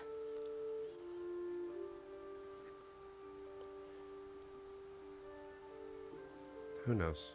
I mean, we always knew that whatever he is now was very withholding in not like that. I was saying just very withholding in information. Well,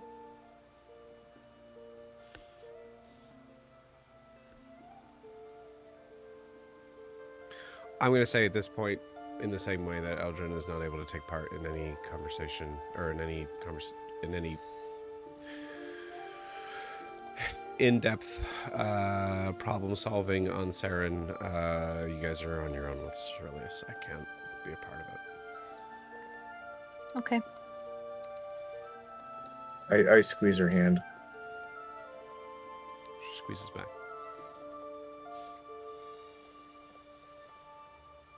Well,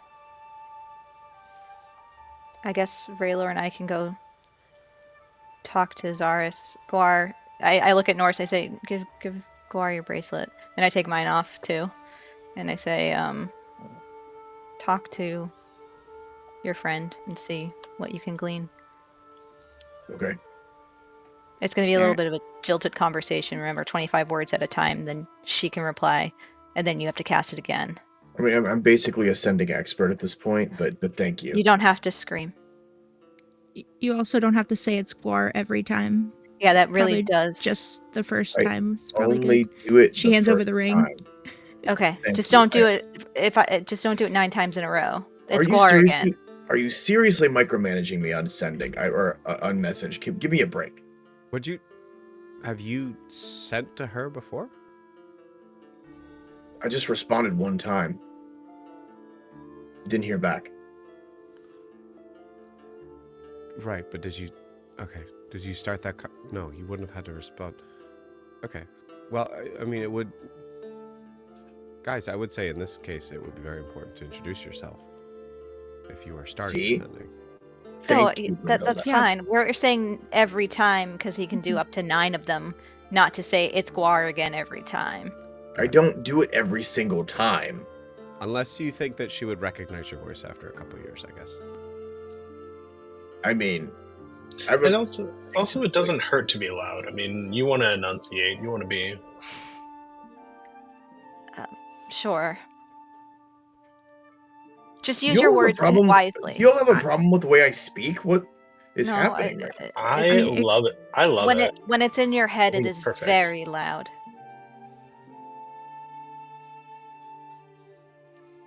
Well, you need to hear what I have to say. But I can hear it crystal clear because it's in my head. But also, I don't want to get into an argument about this. Aren't we being watched? Maybe talking really loud is not the best right Yes, we are definitely being watched. I'm going to advise all of you to do what I did earlier. Make sure you're writing down your memories and testing yourself to know that nothing's changed. But what if I forget to do that? Why would you forget to do that? It's a very important thing to make sure that nothing's being rewritten. Riddler raises his hand. I would say that I think the effects of journaling is a very important and useful tool for many reasons. What is the specific reason in this case? Because the information that you weren't there for it, but the information that I learned when I reached out to find legends about Tal are things that want to be forgotten and were purposely forgotten, so much so that not even the gods know some of it. So something's that powerful and can rewrite history. I feel like there's not much we can do against that, but maybe we can make sure they don't rewrite what we know. Broomhilda wrote it all down if you want to read it after. Okay. Yeah, I would love that. Thank you.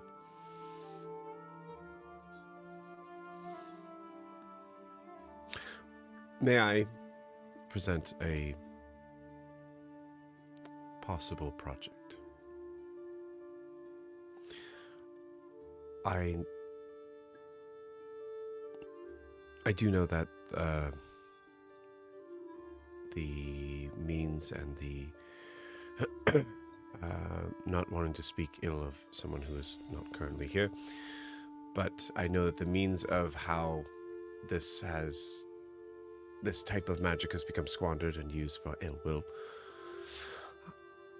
I'm just going to say I have a personal belief that the resource, the building and the cultivating of that energy that we have in those jars, I have reason to believe that if it were continued to be worked upon, we could do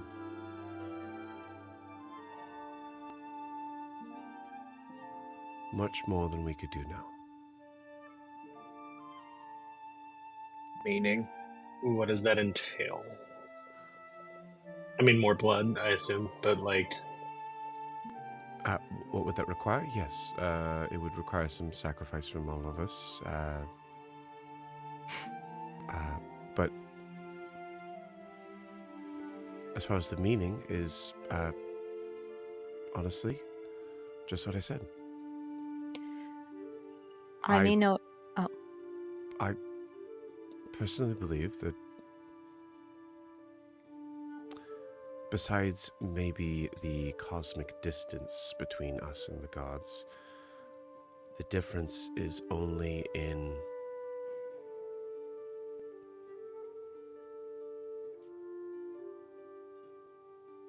them having a closer and more untapped resource of power. And the more we research that, the closer we get to their likeness. I mean, no disrespect, but until I feel comfortable enough to trust you more, I am not going to let you play with my blood when we are literally against a group whose saying is magic is in the blood. Maybe the way to defeat them is to use their own magic against them. Or maybe that's what corrupted them in the first place. Well, we have to make sure that doesn't happen to us. On a theory standpoint, have you tried or have you thought of what a like transfusion with this with this new substance in someone's blood, what that would result in? It was it very much was an idea that I was willing to go into carefully once the resources have been met. Truthfully, Huxley's ideas were a little more grounded in the now. What That does? Oh, sorry, Milo. Oh, I was commenting that makes sense for Huxley. What does magic is in the blood mean, Guar? Was that ever explained? What if it's something as simple as the magic that he's wielding is because he has living light blood, and they're utilizing that, or he's utilizing that? If I really think about my experience, which I try really hard not to, I'm not completely sure. Tull and subsequently my father used lots of short, quick slogans with lots of emphasis and repeated them over and over again to create these catchy sounds that we could all repeat easily, and it would rally us under the same level of hate and fear for the other. But it could be true. It could be that magic is in his blood.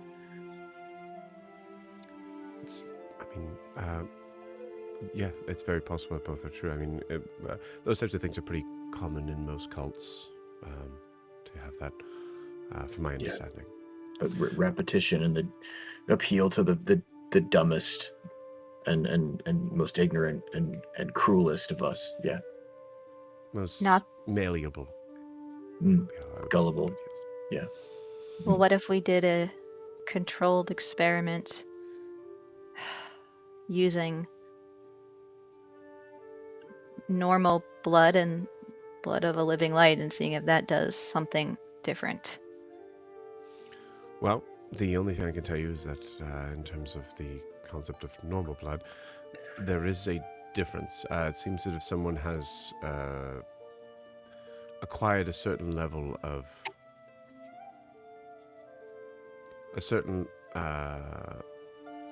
level, time, experience revolving around pulling from the weave to be able to create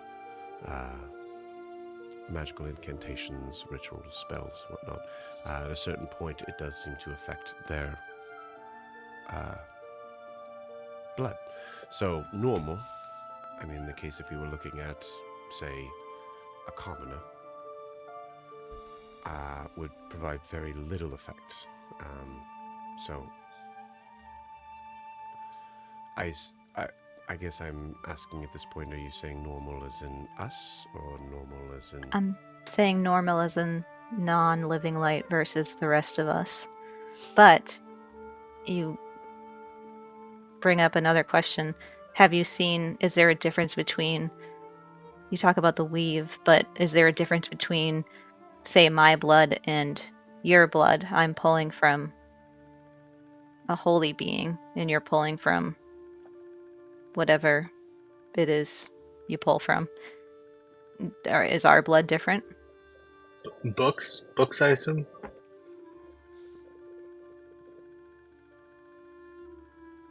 There's a long hesitation in that.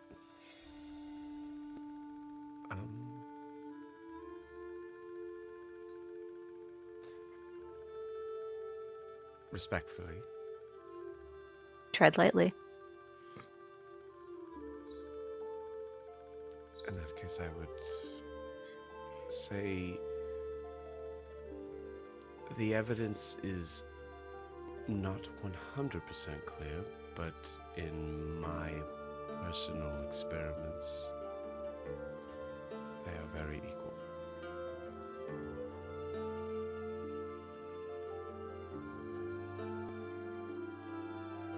I didn't see any disrespect in that. We just are granted our abilities from different things.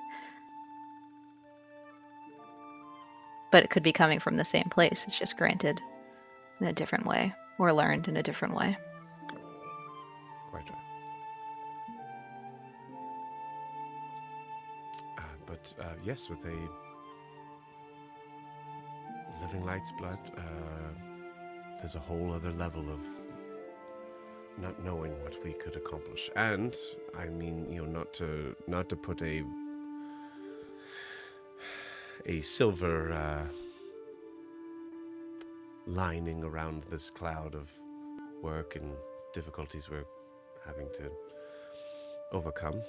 There is a possibility that the irony of the statement that Tal is making, that maybe Tal has not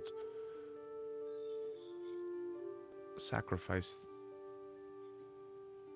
enough of himself to find that out for himself. It would be nice to have a leg up. Well, I mean, if the rules that I'm thinking of apply, he might not have had to if he convinced everyone else to buy into it for him. Right. Does he even have a body? When we fought him, he wasn't in his own body. So what's going on there?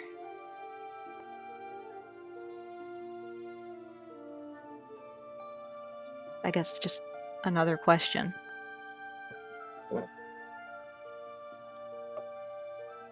Guar, you remember Right, Tal right. being a being that you had never seen before, but doesn't fully clarify the question Eldrin's asking. You've seen Tal as a body. And I would say there's also a level of, like, for Guar, and that, like, sort of like the charisma pushing forward against everything else and emotion, Sure. sort of thing. Like, Guar, your initial answer is like, yes, of course, yes, I've seen it. I think about it, Yeah. Every time I want to hit something. Yeah, basically. So yeah, but I would say, like, as you let that sit, we'll say in the time that you, like, paused in that moment, you Mhm. kind of recognize, like, I guess you can't 100% say yes. Yeah, I would agree with it. So I think I would relay that message, but then I think I'd also add, but when we also fought him, it was also apparent to us that that was another part of him. We know that the living light fell, and so they were probably at whatever age fully grown, I'm assuming. But we also know that living light can be born. So I don't know. I guess there's a lot we need to figure out. I believe, if anything, if Tal's done anything, he's most likely, I think we've already talked about this, but done what has happened to your brother, to himself, or had someone do it to him. I don't know. That would make him weaker in theory, which I He's guess already- is how we were able to defeat him in the Shadowfell, or at least get Right. away. And I would imagine there's at least a couple others, maybe one, maybe two. I have no idea, but Maybe we his may have- soul has been split into 7, and there's 7 objects around the world. What? What are you talking And about? with that, And we have to destroy each object. yeah, I guess I could see the logic of, like, don't put all your eggs in one Tal, versus, like, I also don't think they're, I mean, in my understanding of who Tal seems to be, it does. I don't know if I understand. I don't know if I would immediately think that they'd be willing to give that much control up. Yeah. Yeah, To have 7's too another far part of fetched. their body. Well, if I Yeah. understand anything, we need to get 14-year-old children to go on a mission. Listen, this seems way too full of plot holes, and there too much reliance on a Deus Ex Machina to solve the problem. You're So right. until You're we figure I feel like until we figure that I out, feel like Eldrin wouldn't say you're right to that. Yeah. You hear at the window just say, also, I mean, just it also seems like they were relying way too much on ethnic stereotypes to represent other beings in their world. But Mhm. uh, clunky, very clunky. So I also I think that if Tal did make more of himself, there aren't many others, but enough to create the sense that he is in multiple places at once and feels like he's ever present. Could he be a lich? Can't they like move their soul or body? They have their body in one place, protected. I think in this moment, both Raylor and Brimhilda speak up at the same time, and they both like kind of like make a varying version of like, well, and you see Raylor, oh, They both push their non-existent glasses up. yeah, yeah. I think they both do, but then immediately Raylor is like, nope, yep, good, no, and then Brimhilda goes, well, there's a lot we don't know, but the lich concept usually that, as far as we understand, the version of it would have to be humanoid. And they're undead too, right? I believe. Or Right. I Was don't there think any Tall would do that. inclination when you fought him that indicated that he was undead? I mean, the fact that he was in someone else's body that was dead. Right. We were in the Shadowfell. Yeah. Also true. But we were in the Shadowfell too, and Well, True. I didn't feel I undead. mean, I think the biggest indication was that he was in the slain body of the Yeah. friends of New Moon. So there's necromancy involved somewhere. Yeah, it sounds like it. All right. Well, let's. A lot of speculation. Let's handle what we know we can handle tonight. Okay. Eldrin, why don't you and Raylor go talk to Zaris first? Okay. At this moment, Huxley comes back in. I assumed I missed a lot, but please don't rehash it. He might be a lich. That's where we ended. Raylor? No. Tall. Gross. Yeah, okay. Brumhilda, is it okay that I tied Gutter to one of the legs? And Brumhilda goes, there's so many reasons. Absolutely not. He's just And gnawing it. gets up from the table, and we'll say with that, we'll take our 10-minute break. So we'll see you guys in 10. Yay.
Okay, we are back.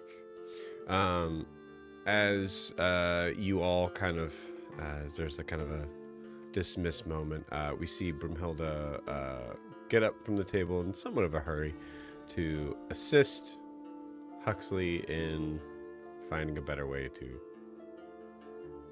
keep Gutter safe and out of harm's way. How did, as he's like leaving Mo, how do you attach the rope to Gutter? Seems I convinced him to jump at me and wrapped it around him. like his torso, his neck, wrist. Yeah. To fashion a backpack. What? I gotta go. And then Guar, you see Huxley give you a look.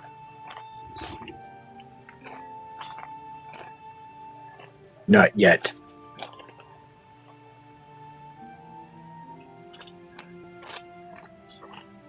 Just nods and walks away.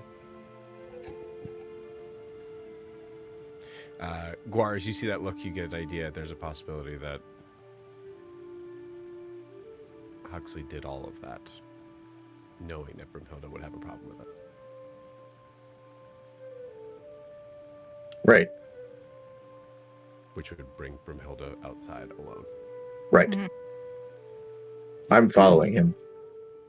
Okay. I mean, I will say, like, as you go outside to sort of follow him, you get the idea, like, he's considering your wishes. He's not going to say anything about it. But Yeah, but above board, I want to talk to her first.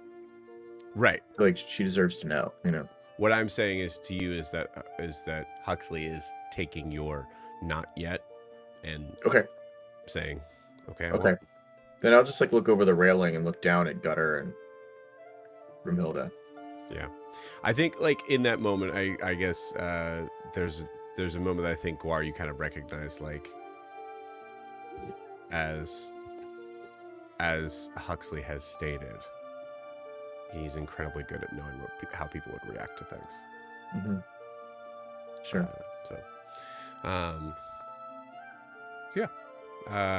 Cool. All right, we have Eldrin and Raylor in the closet. Eldrin goes in first and takes up, like, goes to one corner, and she says, "This is very small." Oh, okay. Yes. Do you just... Maybe you could just talk and then It's I'll more come in. efficient if you stay in here and we just get it done together. We don't have time for this. All right. And you both get it in there. Essentially, you cannot be further than 5 inches from each other's face. Okay. How tall is he? 5'4", I think, or 5'3". Okay, Eldrin's like 5. Eldrin's 4'9", so that's fine. Eldrin will just, yeah, she'll use the sending room and say, Zaris, I know it's been a day, and you have a lot to do, but have you been able to look into Volmos at all and find a location?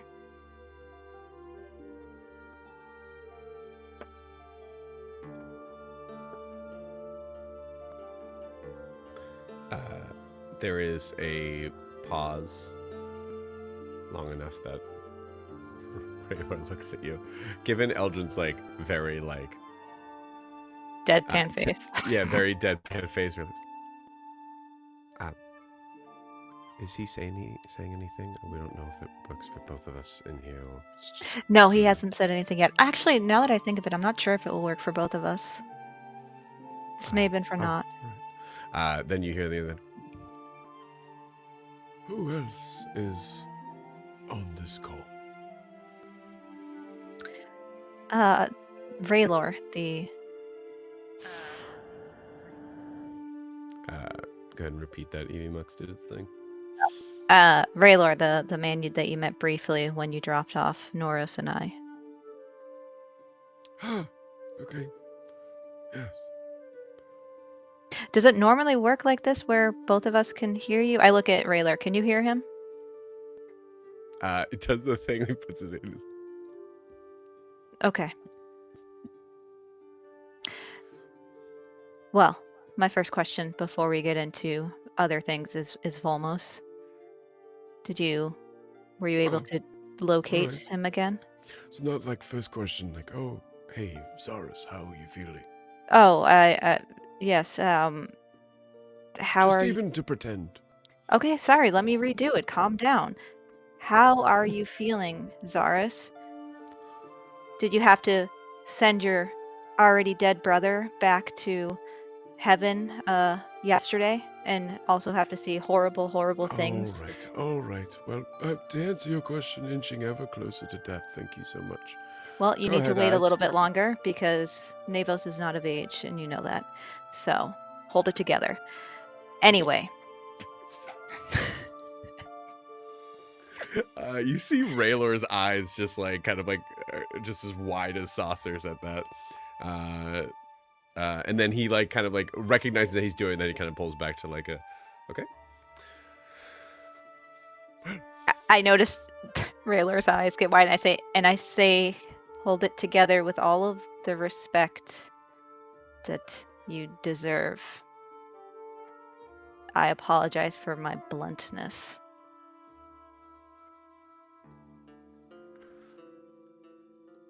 Is he with you right now, giving you signs of how to be able to talk? Because this does not sound anything like you.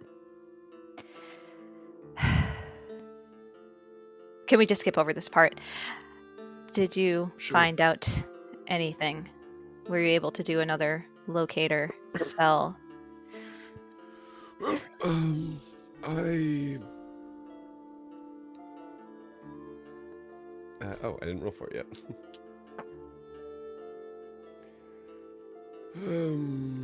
Yeah. Yes. What did you find? Well, there's a general blip in a place in South Imea that is. I don't know very much about it. I had to basically just pull it up on a map. I've never been there, but it's a place called Maple East. Sounds fun. I look at Braylor and I narrow my eyes a little bit at him. Okay.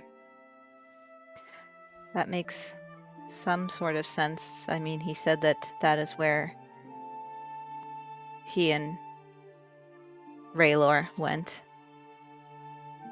at one point. So, is there a way to tell if there's more than one blip of him? Or... Well, considering it's incredibly complicated magic that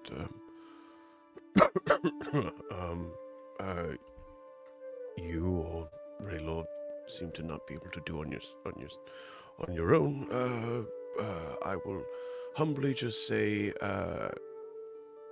you're lucky to receive that. Thank you. No, thank you.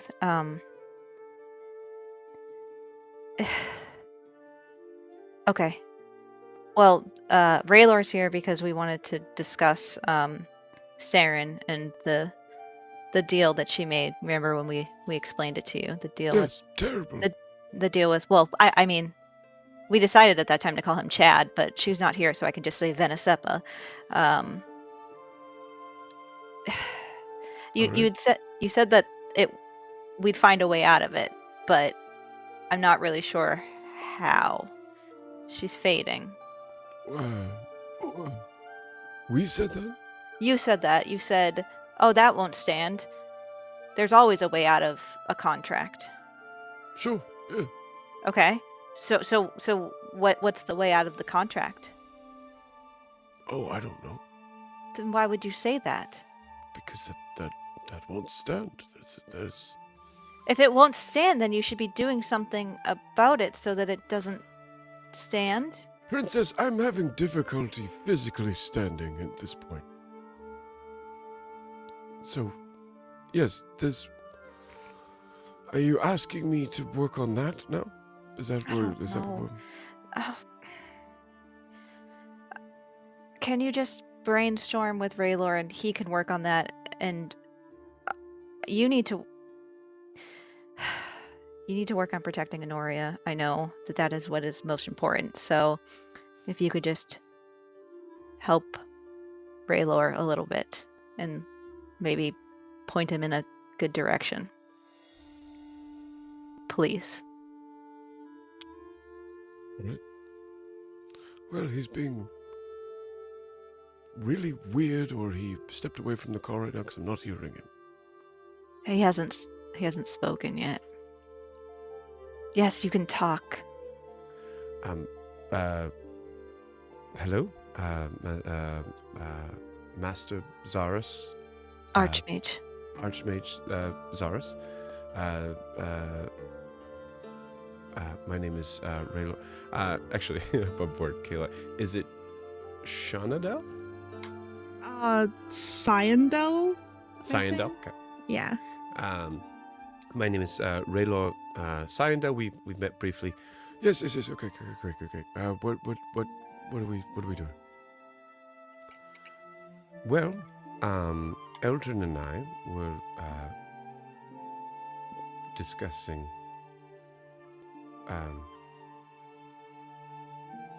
sorry, could you hold for a minute? What was we were asking him about again? How to fix it. He fixes everything. How to fix what exactly? CERN. Yes. Yes, we were trying to discuss possibilities on how to be able to fix Saren's condition regarding the contract that she has made with this Venesepa character. What he means, Zaris, is that we're trying to figure out how she won't... Is there a way that we can make souls for her that aren't from... I don't know. She has to take a soul, and obviously that is morally wrong to be doing these things, and she has... Yeah. Yes, of course. Yes, the soul gets sent 100%. to the Shadowfell to live its eternity there and can't move on. Imagine if she did that to someone from Honoria. I mean, that'd be horrible. They wouldn't be able to be with Persona. Did we lose him? No? No, I'm still here. Go ahead. All I'm saying is that we need to... Is there a way that we can trick a god of death or something? Well, you're trying to convince an archmage to help you. That is the way to do it. Well, I can't tell if you're being sarcastic or not. Should I be no, talking I'm to Catherine? very excited. I'm very excited to be talking Okay. about this now. Oh, no, I hear the excitement in your voice now. I'm sorry. It's been a long day. Yeah, to be able to prove a god being, not all-powerful. You see Raylor's eyes light up a little bit at that. Incredibly willing to do the task. If it's the last thing I do, hey, I went out with style. Let's see. Well, I guess in this case, the idea of constituting what is identified as a soul would be, from my resources, utterly inconsequential. As in my experiences, the easier way to view things is that anything that has a consciousness is what those gods will deem to be souls. So, something that is able to think and act and move of its own accord besides a natural instinct. The lowest base life forms that I could think of revolving around that would be the essentially the world's leeches, parasites. Okay. Figures that do the world no good, but to exist to pull resources from it. Now, are you discussing actual leeches and parasites, or are you using that as a metaphor for I thought you were horrible people? I thought you were a cleric, like you. I'm speaking in metaphor. Okay. Well, yeah, yes and no. I mean, Because it would be very convenient if we could just kill a leech, and that solves her issues. Well, if you can find a leech that can think and feel and act of its own accord. Honestly, don't kill it. I need to research that immediately. Okay. So you're saying what I already suggested to Saren, that we find criminals and the worst of the worst and kill them. No. Oh. I was mistaken. I'm saying you find creatures that have been... Well, that have been fully... have had their culture and everything built fully around the idea of taking things that don't belong to them and being essentially using your clerical phrases, an evil influence on the world. Like Sahooligans. Yes. Although,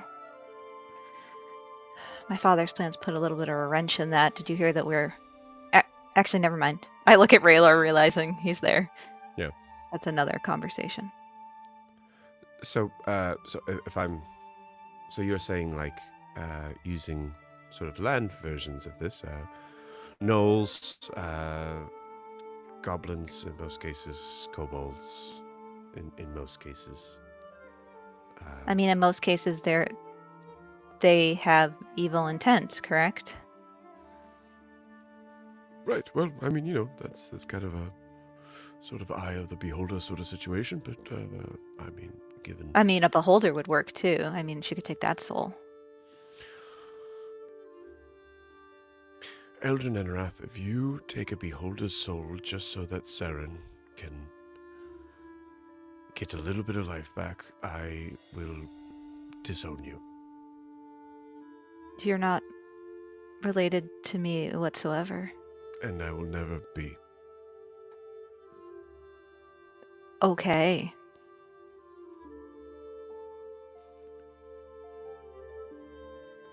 Well, so not a beholder.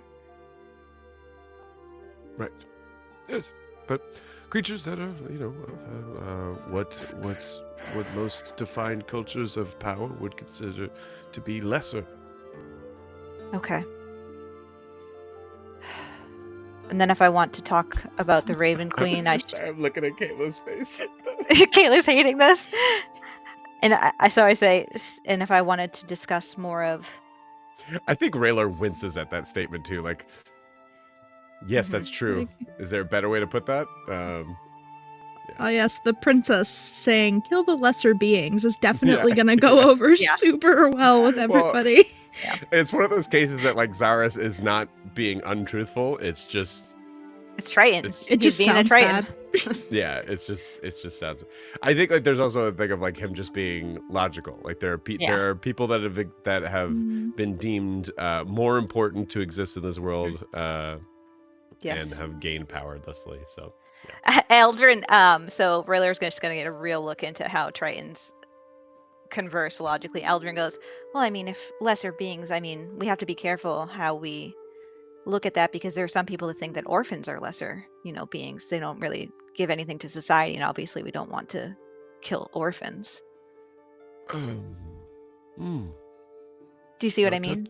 Yeah, we have to be a little careful. Yeah. Yeah. This is a mixed call. And not that would make a difference on me having an answer to that. Anyway. If I have questions about the Raven Queen and the Shadowfell, I am assuming I should be speaking with Catherine, correct?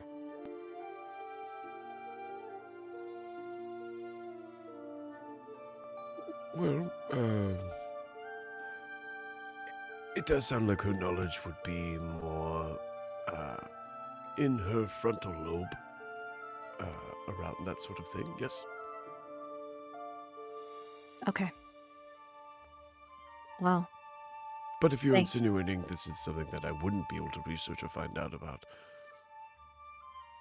well, I mean, the idea was maybe we can talk to the, or by we, I mean Saren, can talk to the Raven Queen and see if she can help. Since the Raven Queen is Oh. the opposite of Anasepa. I mean, I guess technically they don't seem as if they're opposites. They seem more like rivals. yes, well, throughout history, pitting rival against rival has proven to be useful. Hmm. And for more information on that, who would have more of that on the frontal lobe, I would say to probably talk to your father or someone who is focused on more war tactics, sort of thing. Oh. Okay. I didn't think of that. Well, thank you for your time. Sure, yeah, I'm here all week. I apologize for my callousness, and I hope that you are feeling better. Time is limited. I could go any day now. Please don't. Again, Navos is 10 years old. He is not prepared. Hey, we all gotta jump in the lake sometime. Nope. Nope. No. I order Okay. you to stay alive until he's at least gone through his test of land. Well, maybe when you're a high enough cleric, you can order me to do that. But I will bring you back from the dead. if you do, I will disown you. That's fine with me. All right, well, if I Good am talk. dying, I'm going to try to find my way to die in a place that you can't find me. Ta-ta. Okay.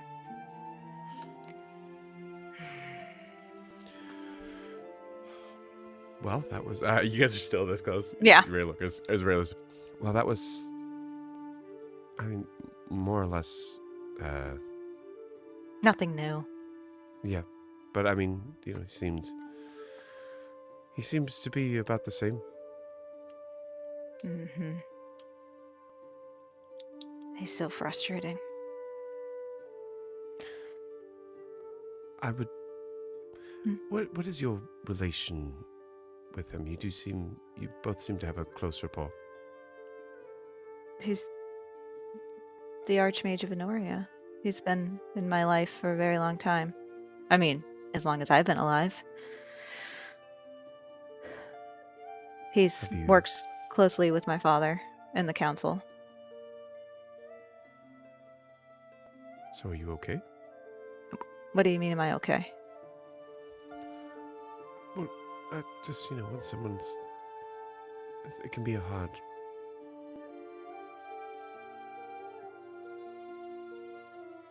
I don't understand.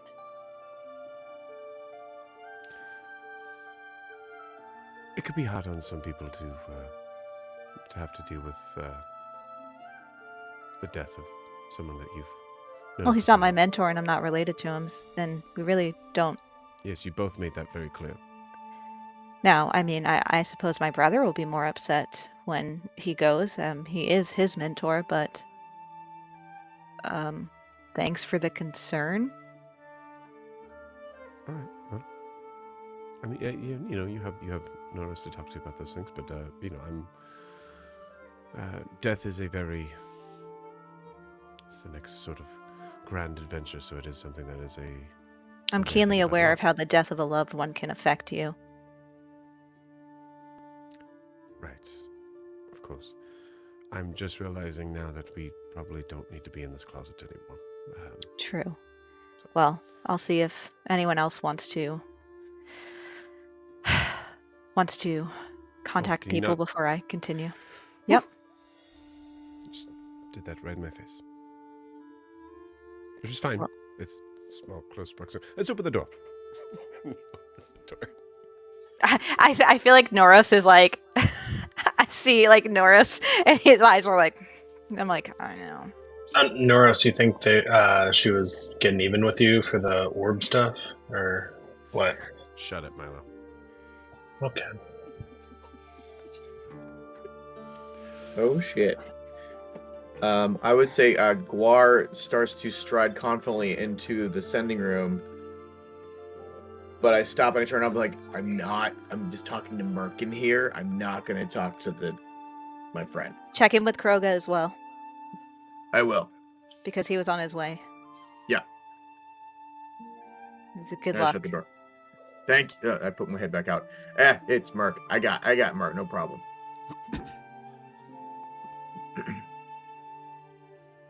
As you go in there, Milo's just out loud to himself. Is Merc short for Merkin?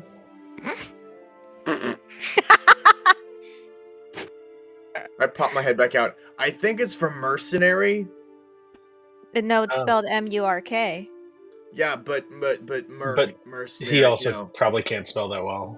I guarantee he can't spell. Why don't you ask, War? Okay.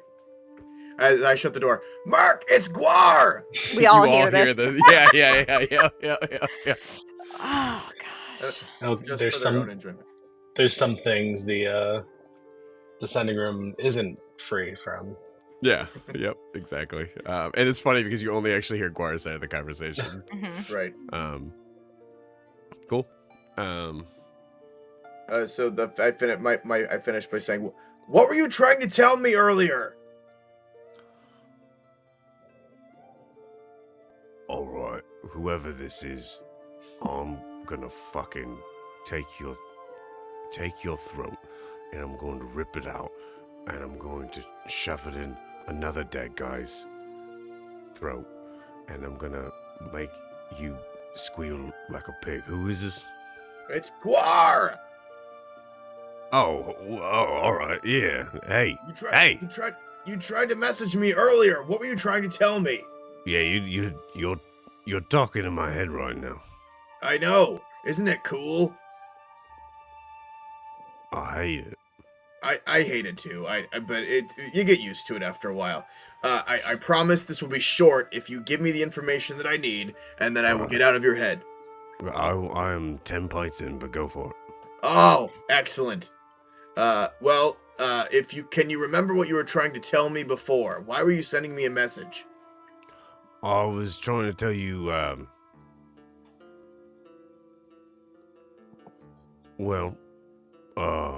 that me and my guys are raring to go.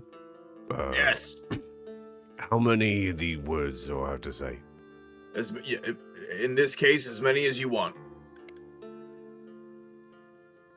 But is it,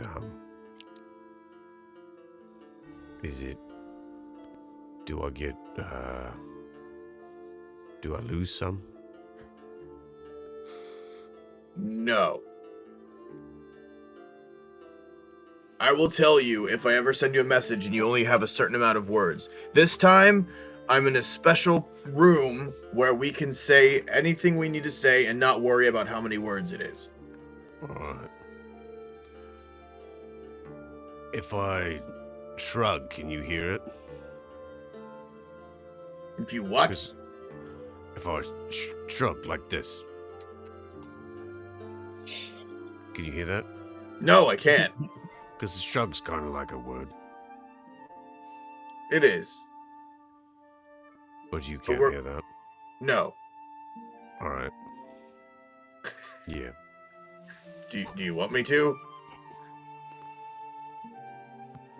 Yeah. Then just tell me when you're doing it.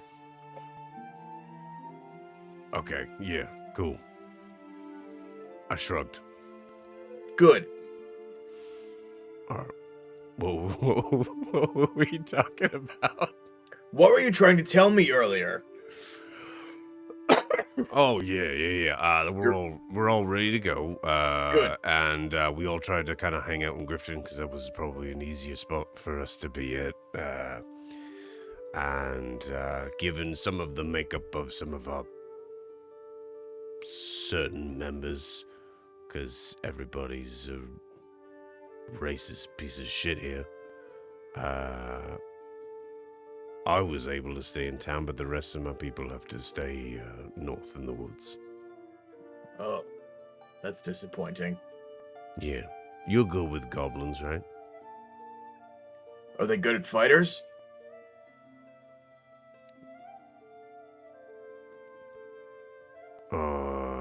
They do it. Will they listen to what I have to say? Yeah, we have a hobgoblin that can translate. Will the hobgoblin respect my commands? Well, he respects my commands, so Will you Maybe. respect my commands? yeah. So yeah, you tell it to me, and then I'll tell it to him, and then he'll tell it to them, Okay. and then we'll see what happens. That is usually how battles work. But no, I'm in the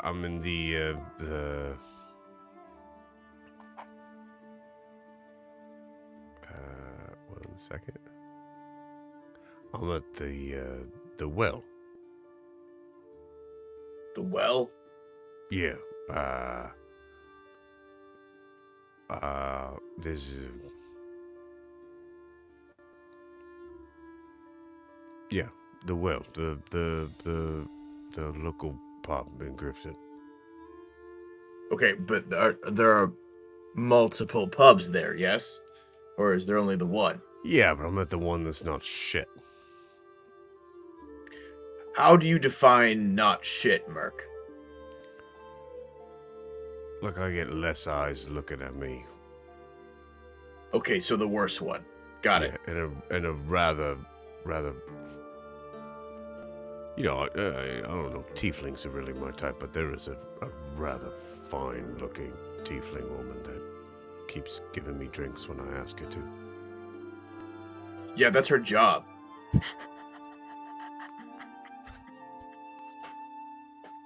Yeah, but she does it, well, she does Yeah. it real well. Oh, I know. Oh, you Well, I know? know. You want Uh-huh. me to check it? Do you know her? In a manner of speaking, yes. Hey, lady, what's your name? Tell her what? Tlora. Was that her name? Tlora. You remember the name Tlora. Okay. Oh, yeah. Yeah, that was fun. That was fun. Oh, I know what that means.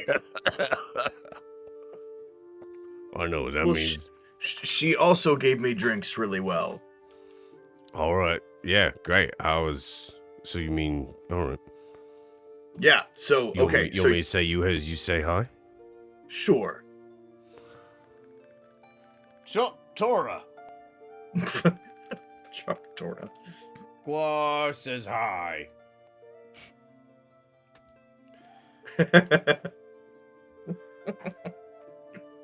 She just looked at me and nodded, so I think you're good, mate.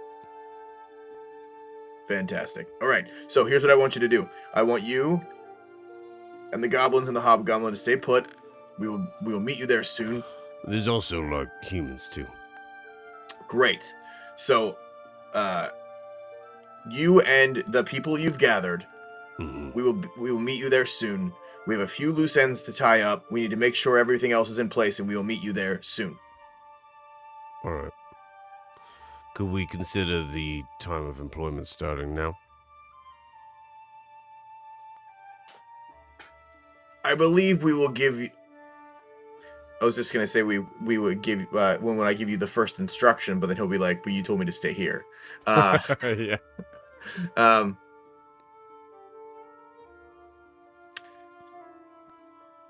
when you see my face, we will consider employment begun. Or I could probably get someone to draw. How well does Delora remember your face? Maybe I can get her to draw it. My actual face, not a rendering. My actual face. Who's rendering? Me. All right, man. Yeah, all right. I got a lot of debts to pay. I got kids. And you will cover it. I promise you. I mean, I got kids to feed somewhere. Do you know where they are? That's none of your business.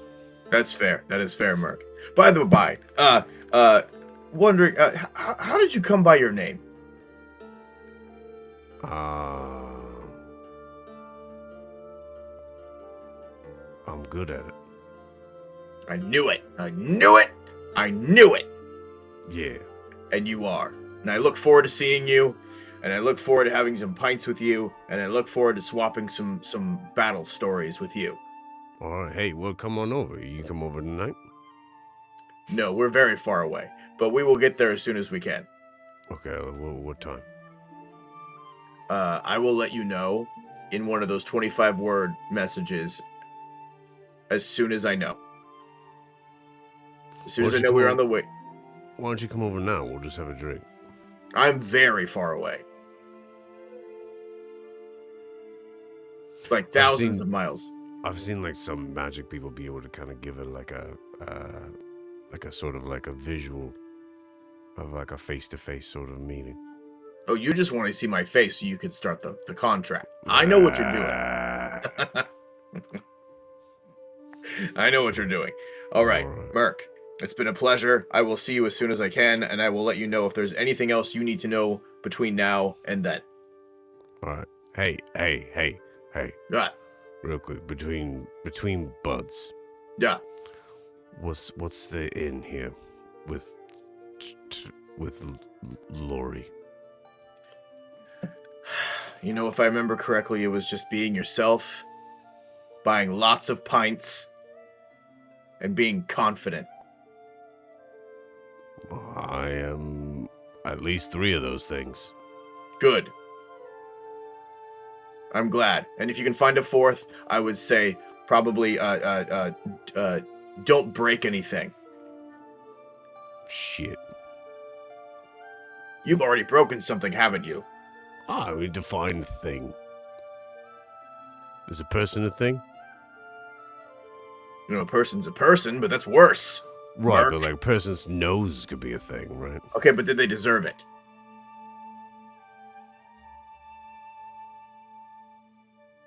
I don't remember. You're waiting a really long time to answer that question, Mark. I don't know, man. So you come over here whenever you want, and we'll get started. I will. All right, enjoy your pints. Good luck. I All hope right. you enjoy yourself, and I'll be in touch. All right. Hey, Delora, you get a drink. And you cut it off. I end the call. Mm-hmm. Boop. And then I reach out to Kroga. Okay. Kroga, it's Guar. Where are you? And can I get a status report, please?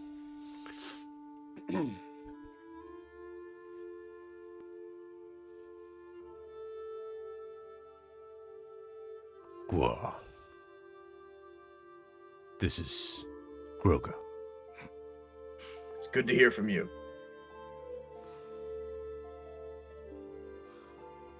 My understanding is that you are in the north, correct?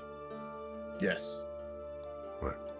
Well, I and a couple of my men are now in Grifton. Excellent. That's exactly where I wanted you to be. I did as you thought proper, and Rosie is looking at the things while I'm gone. She was very surprised at that, but I think you're right. I think she was... Was it you that talked to me about that? I believe so, yes. Great.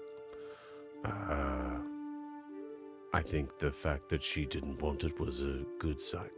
Oh, yes, and I'm sure she'll fill in admirably for you, Kroga, and she won't abuse that power. But Well, you know. but Bahamut, protect anyone that crosses her.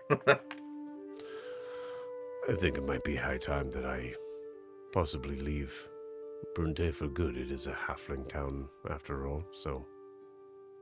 Maybe in this battle I will leave everything for good, yes? Only one way to find out, eh? Ha ha ha! I am very excited. Good. I am excited to fight alongside you. You may run across a rather motley crew of mercenaries while you're there, led by he's a Goliath, right? Yeah. Led by a rather big fellow named Merc. You'll know him. He'll be about 10 pints deep. Sorry, I'm so sorry. Give me 1 second. Can I help you, fella?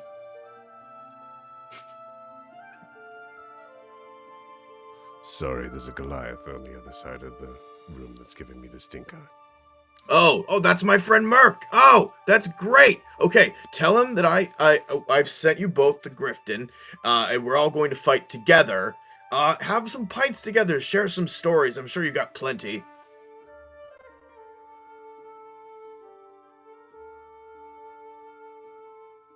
This is a friend of yours? Oh yes, I bested him in single combat. We've been friends ever since. He broke the nose of one of my men. What did he do?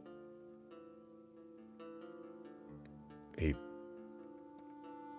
used his fist. No. What led to the nose breaking incident? Oh.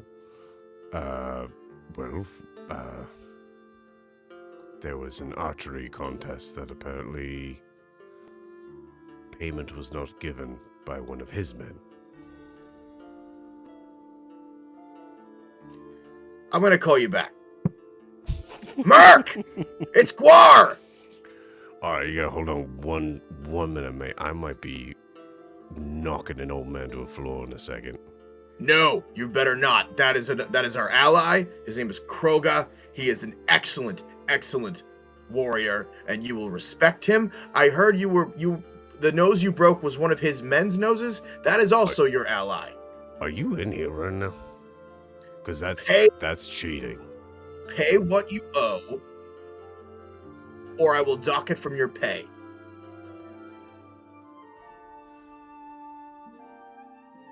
Describe I just said it was a big old fella. Uh-huh. Not him. Pay the one you need to pay is the one whose nose you broke. Describe. How do I know you're just making this? You're just pulling the... I'm like 12 pints in.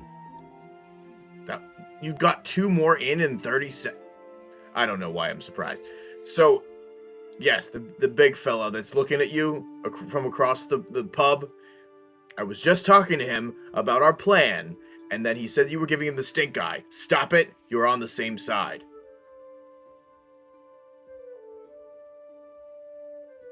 Fine. Thank you. And pay what you owe. I don't remember how much it was. So hang on. Kroga, it's Guar! How much does the Goliath owe you? I have no idea.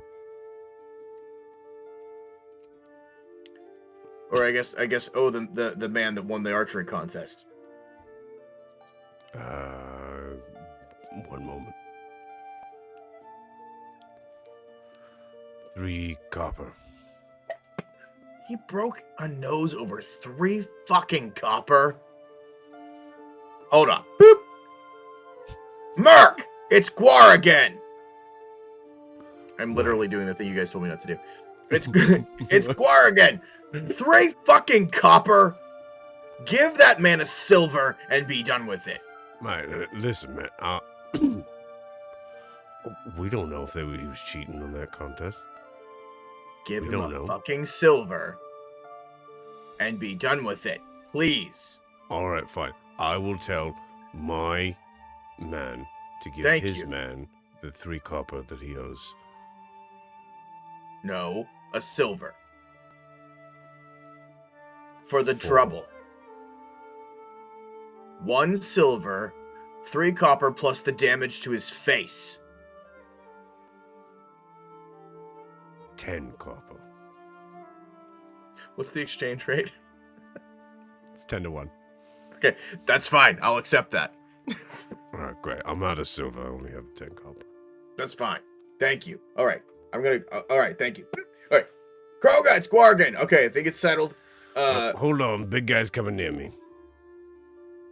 What's up, Chief? You start to just hear a conversation going.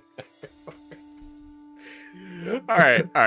That was fun. Eventually, that situation's handled. Okay.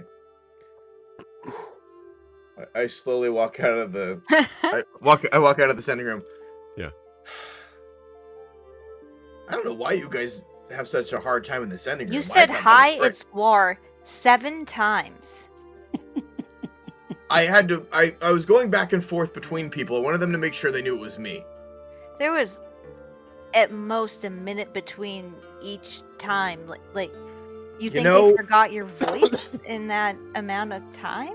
Eldrin bar brawls move pretty fast. I was trying to keep one from happening because I Okay. need to be there if it's gonna happen. You know what I mean? I don't, but sure. Oh, you have not lived until you've been in a bar brawl. Come on.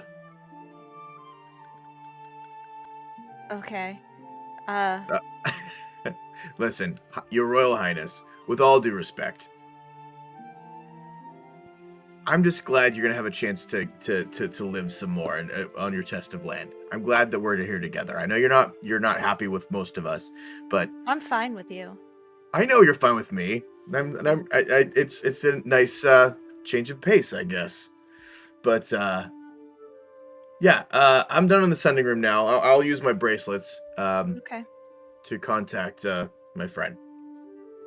Well, Milo, did you want to do yours first with Micah, or I don't want to monopolize the sending room.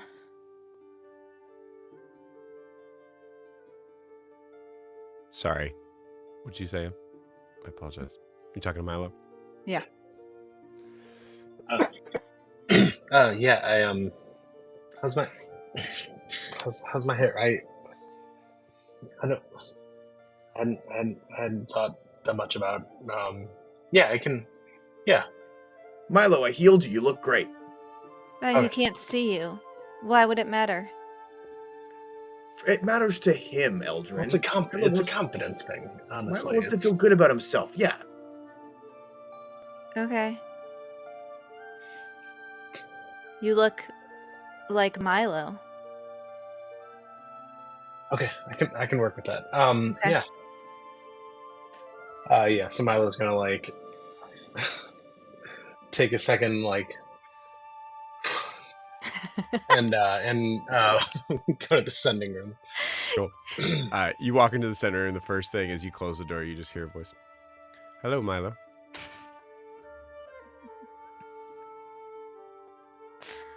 Micah? That was fast. It's Marvin. Oh. Hey, Marvin. What can I assist you with today? Did you like the blinds I made? They were,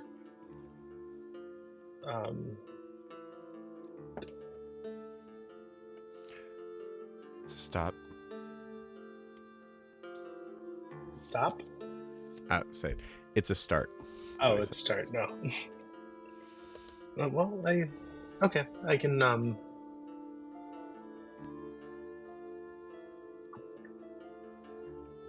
Well, If you want to be a help, yes. and not because I will it, but because of the master of the house, make sure that elf isn't moving everything around.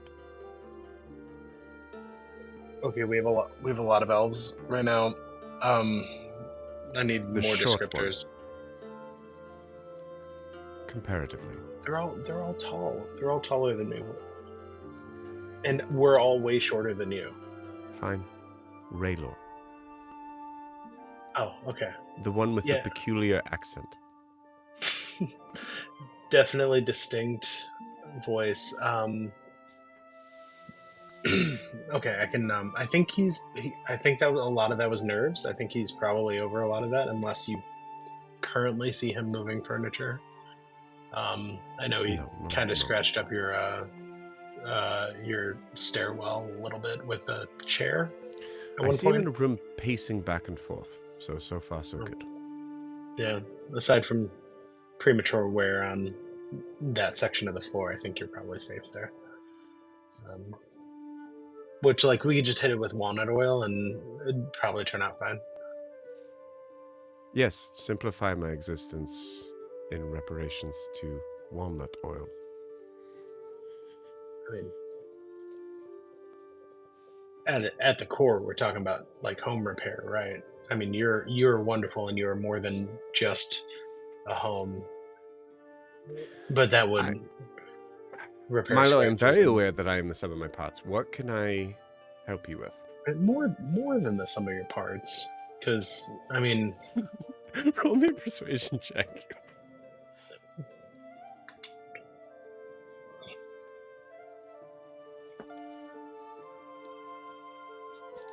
How 13. deep lore-wise are we going to get into, Marvin? Marvin goes, well, that is very kind of you to say.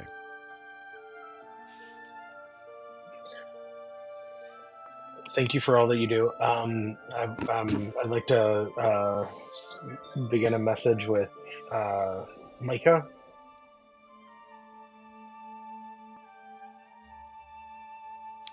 Very well. I apologize. I just felt that maybe further instruction may have been needed, but now that I see that you're comfortable, feel free to take the reins. And let me know if there's anything else. Hey, Micah. It's Milo.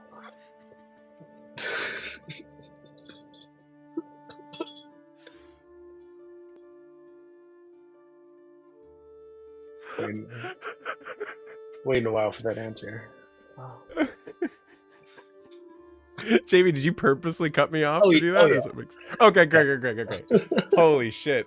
Please take a point of inspiration for that. Oh my god. That was great. Okay, continue.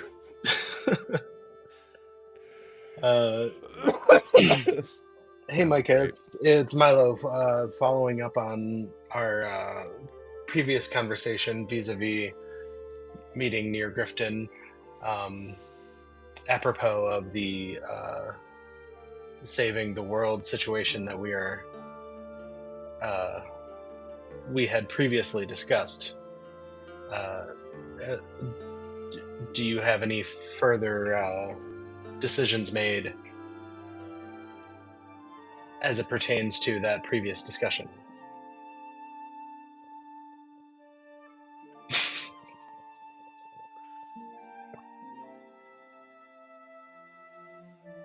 Hello, Milo. It's good to hear from you. Me. I will agree to help, knowing what is at stake and knowing who it is from. Up until this point, I have not heard any other further communication from you, so I am still at my current location that you are aware of. I do not know I imagine that I will be coming alone. As most of my people here are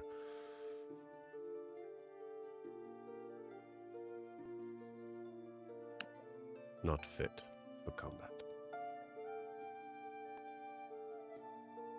Okay. I mean, alone is great. Yeah, if I believe we are headed towards Grifton,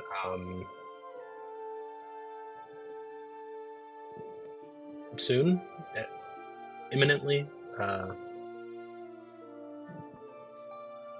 If you'd be able to meet us there in the next, we should be there in the next week or so. That wouldn't be a problem. I would like to hear when you are closer, as my presence in cities sometimes can be jarring to some. I have the same effect. It appears.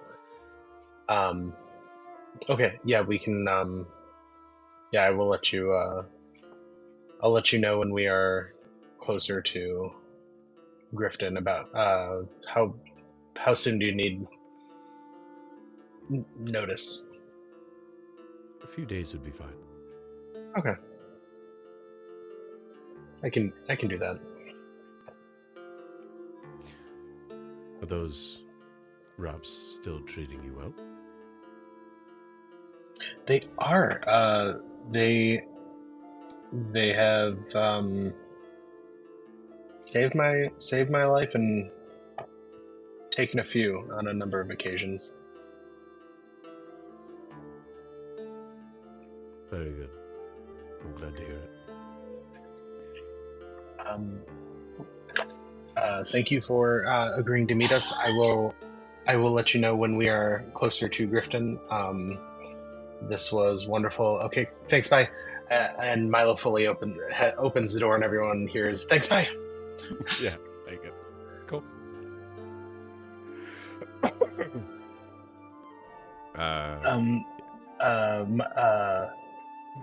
Yeah, Micah's coming. We just gotta let him know when we're a couple of days out. Okay.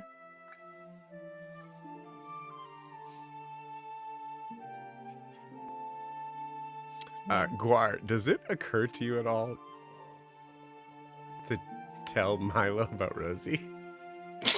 Oh yeah, absolutely. Okay. Absolutely. I think whenever he comes out, I'll just be like, "Oh, by the way, Kroga had some interesting news. Your mom is running Brunte." Milo What? closes the door.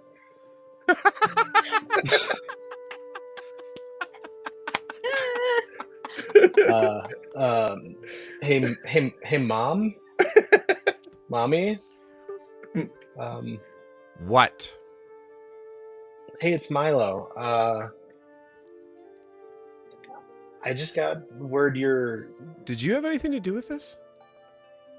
you're in charge of Brunte? Milo Underdale, I asked you a question. Rosalind Underdale, I had nothing to do with this. You're in charge of Brunte?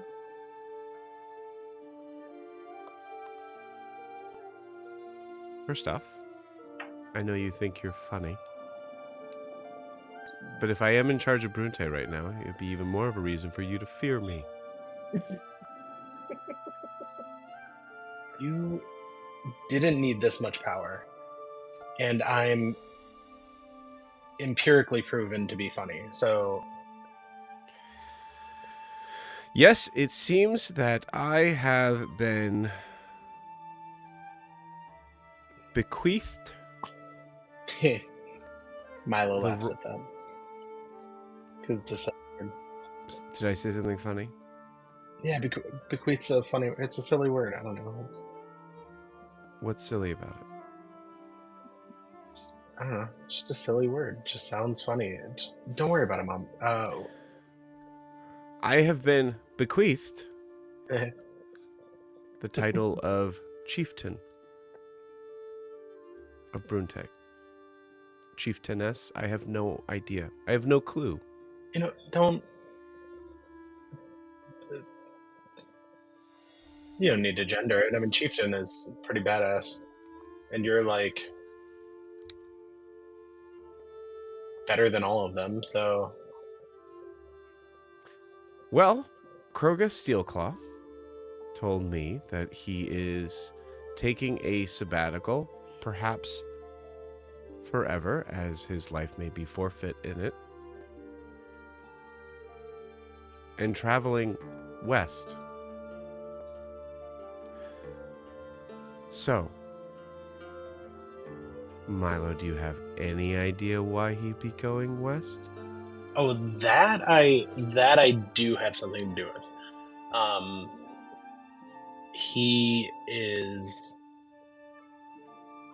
coming to meet us in Grifton so we can go off and fight Tall and save the world. But like just that, like that's all I had to do with it was, and I didn't even ask him. That wasn't me. Milo, you make sure that Kroga stays alive, please, so that I don't have to do this job for the rest of my life. Is that bad? I don't have time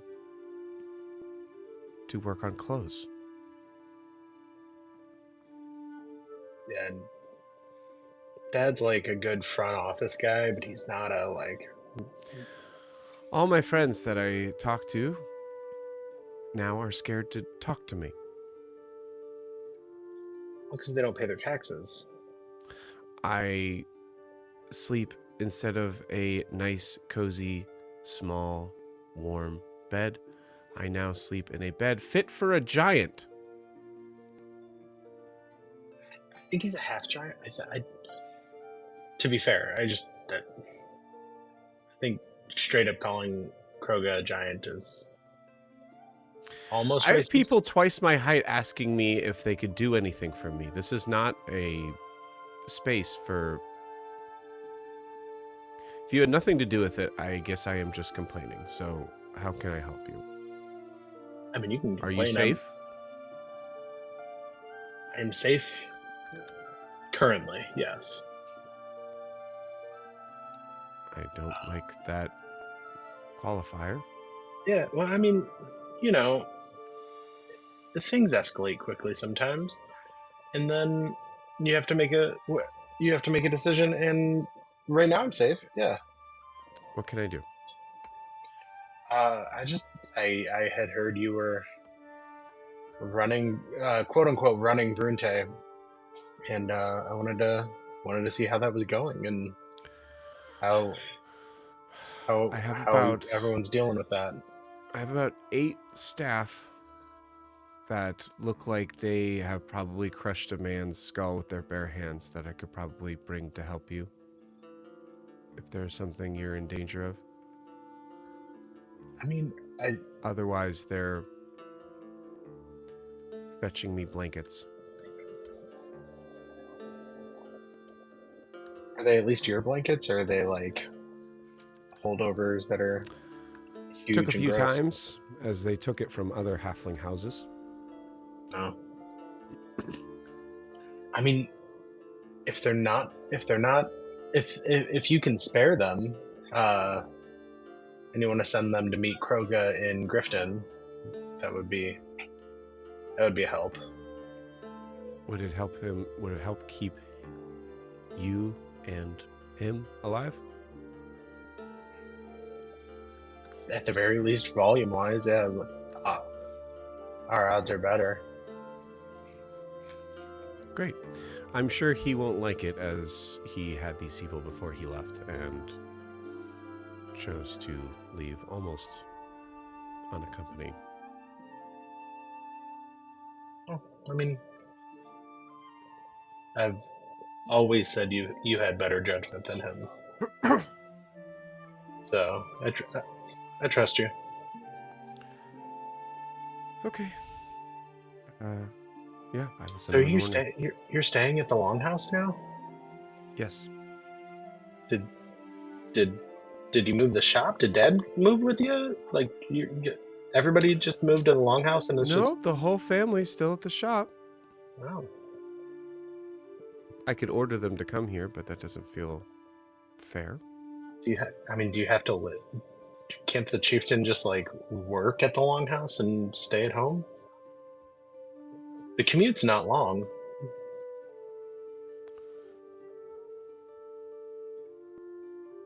Well, You could be comfortable in this job.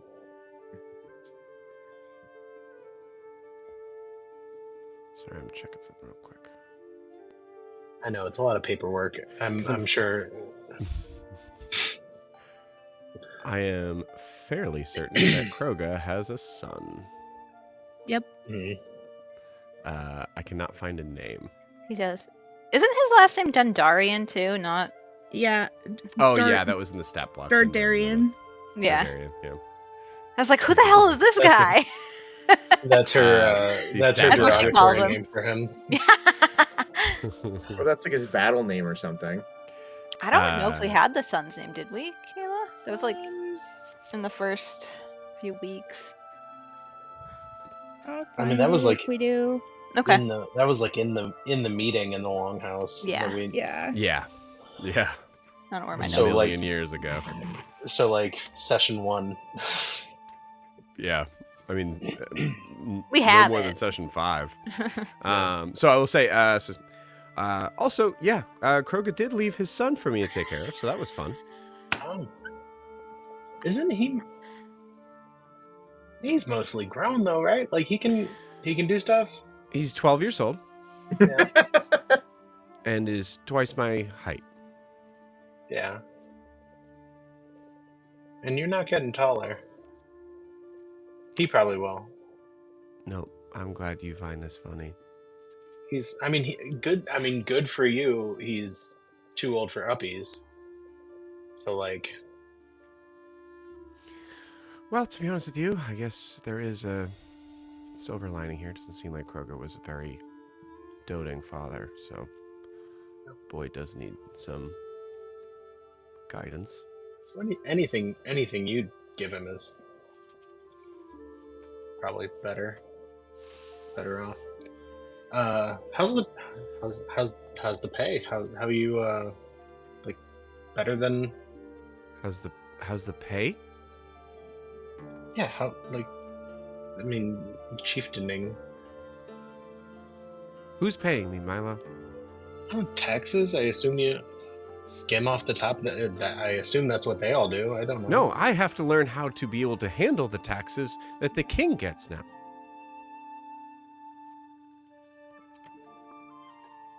No.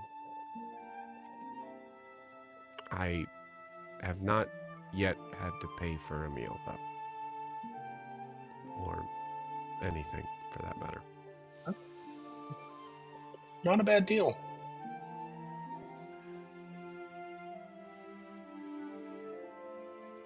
It has its ups.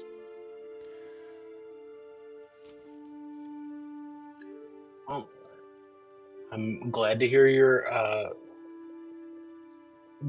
doing well socially, at least, if not economically. Thank you for, I guess, was surprise. Thank you for sending. Are you sending eating? some troops to us. Can I send you some food? I don't know how. I mean, something that'll keep, I guess. I never turn down food. I am eating. We've There got is quite literally a pile of deer jerky that will go bad before I'm able to touch it. yeah, I'll The take that. pile, like most other things in this house, is about my size. I mean, yeah. Send a sack of jerky. I can find a home for it. Okay.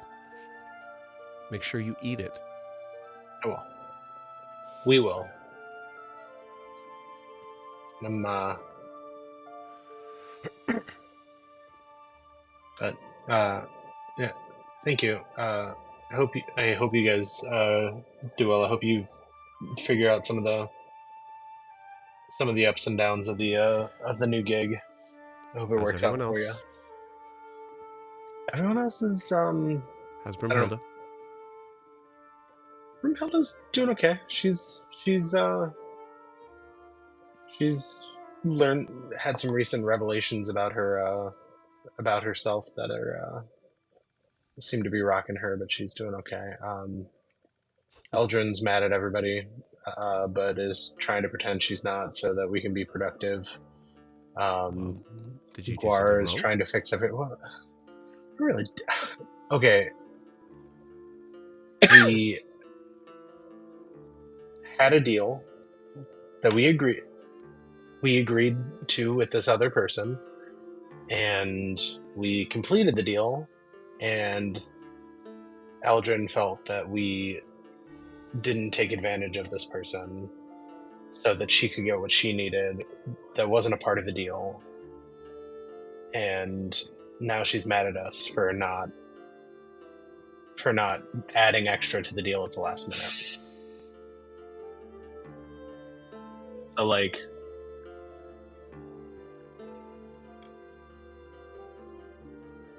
Well, kind of did something wrong. if that's all of it, doesn't sound like you did anything wrong, but it sounds like Eldrin's having to deal with some issues revolving around that, and you should be kind and accommodating as best you can without moving against the morals you know to be true. I mean, yeah, I'm not taking it personally. It's just been a thing that makes doing anything a little bit more, arduous. Sure. Also, I learned the word arduous recently. I'm sorry for not noticing, honey. I'm very impressed with the word that you learned. Thank you.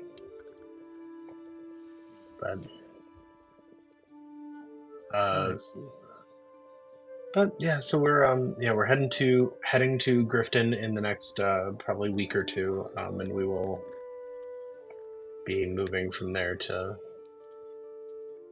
wherever we decide to take our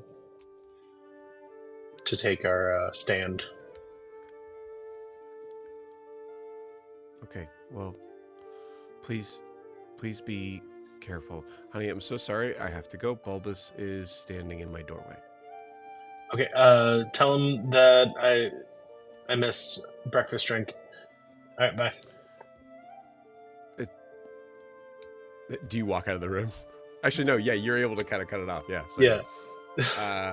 Cool. Yeah, you cut off to your mother. And that's it. Yeah, I'll be damned. She's in charge of Brunte, and hating it. It's great. It's fantastic. Ruling is a real burden. Apparently. Yes, I mean, it didn't sound like it. It sounded like she has free food, she has a giant bed that she has people waiting on her hand and foot. But you also have all the responsibility in the world and have to make sure that everybody that lives underneath you is doing all right. And you also have to figure out taxes, and that is very difficult. Nora's kind of steps in here. But it would be nice to know that, you know that you're not going to have to worry about the food that's going to come to your table the next day. Oh yeah, speaking of that, she's sending food with a number of people to come fight with us. Milo, that's wonderful news. Great job! And I punch him in the shoulder, not angrily, playfully. Ow! Oh, sorry. You accidentally smite, and it's 50 points of damage. Yeah. I crit on the smite. Yeah. We're not fighting yet. Damn. I wasn't ready. I lay on hands for 2 points of healing.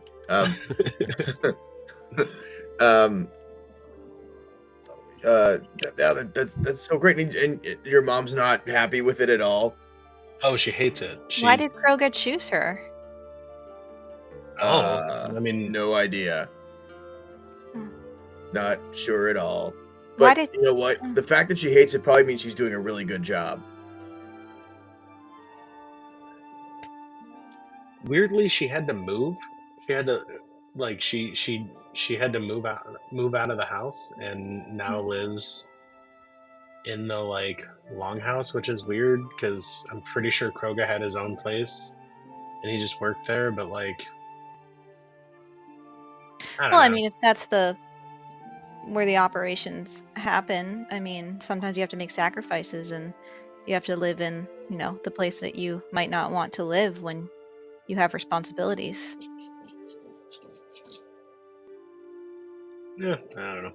Yeah, she hates it, and it was really funny. I mean, sometimes you have absolutely No, no yeah. choice in the matter, and that you have to, just suck it up.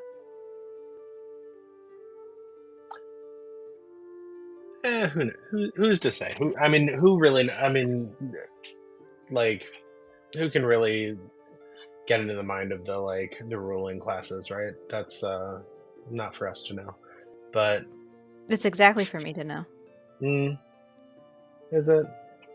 I mean, I think I'm the highest ranking person in this room. No, I'm just messing with you. I know you're a princess. Oh, that was okay. It was like Saren's joke about the ladder being more important than her being ripped back to the Shadowfell. I think at this moment, I think Brumhilda comes back in and goes, well, actually, we did assign Guar as the commander. So, what are we talking about? My mom asked about you. She's also in charge of Brunte, and she's sending some troops to help us out. Oh, lovely. Maybe that town will be more than just a...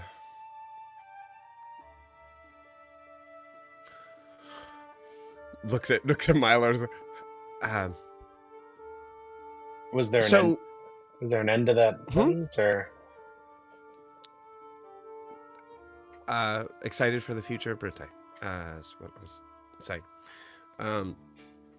So, good news. We're able to make a small sort of hutch for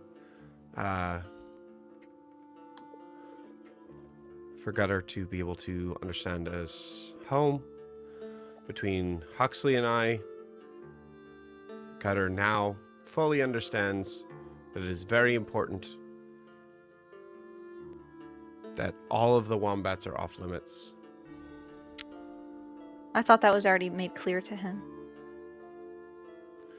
Well, he's further away now, so less distraction than that. Okay. Did he get Winslow? He was eyeing him up the other day. Wilbur might be worth maybe keeping tabs on Winslow for the next couple days. Noted. But we're good. Yeah, one problem solved. Or temporarily avoided. Okay. And I didn't tie him to anything. Good job. Kudos. Because I don't think that's fair. I agree. Okay, great. So. Okay, just making sure we're all... Commander, you good with that?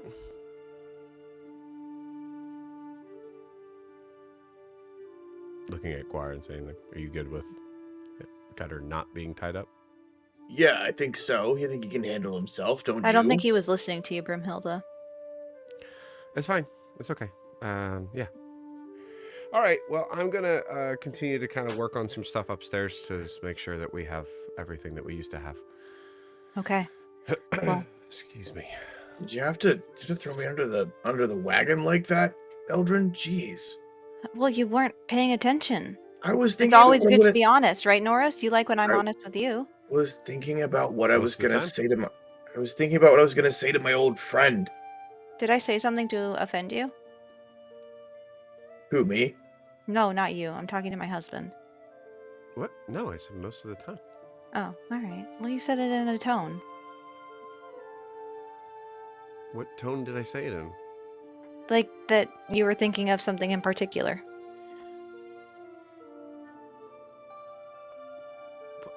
No, it's just a general most of the time. Okay. I misunderstood. I apologize. Okay. Okay. Anything for me to do? Well, Saren and I still have to. Well, Saren has, right? You have something to do in the sending room, and I still need to talk to my mother and Catherine. Oh, maybe I can help Wilbur and Saren keep Saren here Yeah, ecumenically. Wilbur, you said you might have a spell to find something that needs killing? Well, I don't know about needs killing, but When this conversation starts, Eldrin goes and shuts the door of the sending room and leaves it. The last thing you hear is needs killing. Yep, I shut the door. yeah, I don't know about needs killing, but I have something that can help keep an eye out, so to speak, and I hate this. I don't like this. I don't like it either. Well, I mean, it's it's a means to an end, and assuming wherever we do find, we'll probably find a few, maybe a bunch. It'll be like a real fight, and it'll be just like a real, Or- skirmish. Just Maybe nice if we fight. find something like walking through the woods that like shouldn't be there, Marvin Yeah. could just like step on them, and then I could just go get the soul, and then we'll be done. Or we could just just try to take it down ourselves and like just really spend some time just getting the adrenaline pumping and just whichever comes first. Sure. So, sudden bloodlust? What's happening here? No, it's just we're all just doing things that we're good at. So Well, I mean, Saren, you could also look at it this way, that you're not necessarily the one doing it, because you're not doing it under of your own will. Like, you the Chad is doing it through you. If that helps, I mean, it's still your hands and your eyes and stuff, but like, you see Raylor kind of actually also cracks a very big smile that he's trying to hide under that. Well, Saren's just like, but I mean, I can choose not to, and then he'll just take me instead. Does Raylor have message, Saren? I believe so. Yes. Okay. Yeah, you just see, you just hear from Raylor's. Never really pictured you as the religious type, dear.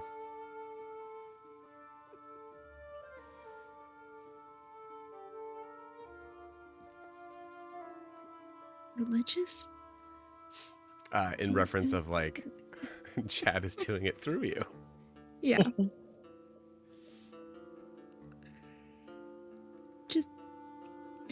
She just responds, I think Milo's trying to make himself feel better about the whole situation. Just let it happen. Sure.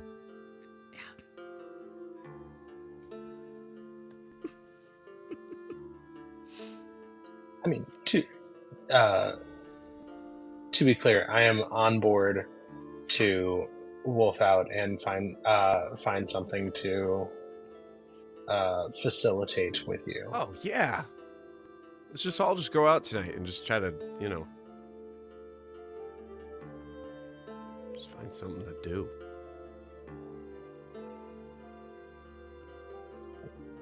Just fight, Might be just good, just gonna get everybody's energy out, You're bringing a real hungry energy to this that makes me uncomfortable. Guys, I'm bored as hell. Don't tell Eldrin, but I'm bored as hell. All right. So let's do it. Yeah? Go find something to kill. In Chad's name. Amen. And Milo transforms. Cool. You transform. Your claws kind of like dig into the wood a little bit as you're like, just trying to be very careful. Just hear a disembodied sigh. Yeah. Cool. Yeah. Yeah. Fuck yeah. Let's go. Grabs Trident. Heads up. For all who would like to follow. Saren, you coming? Yeah, I guess so. Everybody be careful of the magical woods, ground, trees, things like that. Oh my god.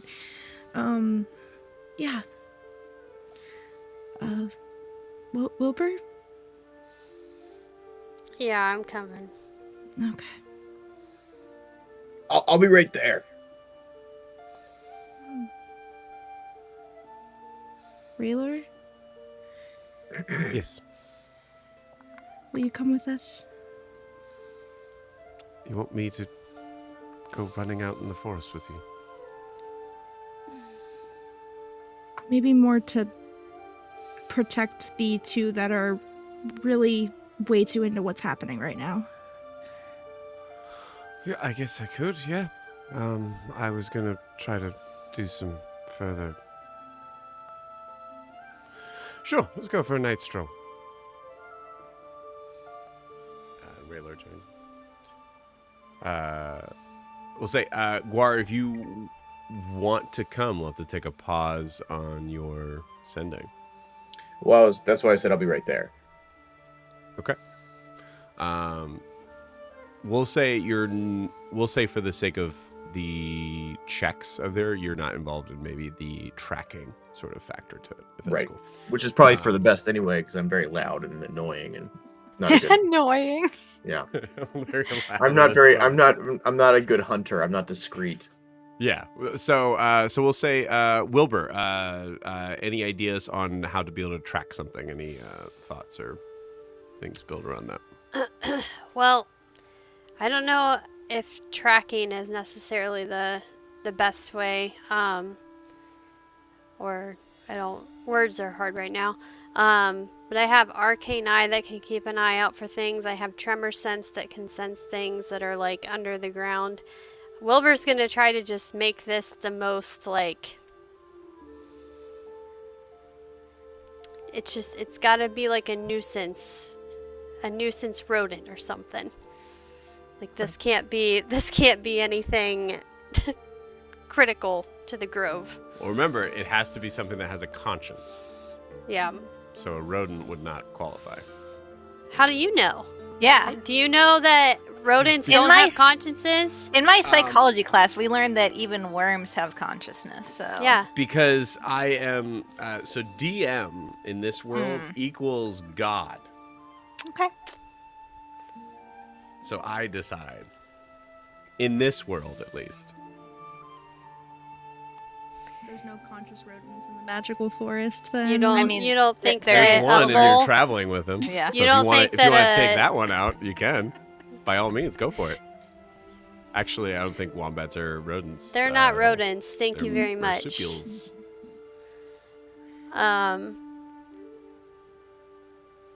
Yeah, I I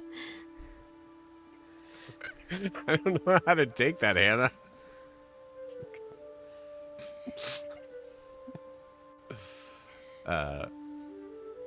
Cool. So we'll say, cool. We can make it a skills challenge thing if that works for you guys then. Yeah. All right. So.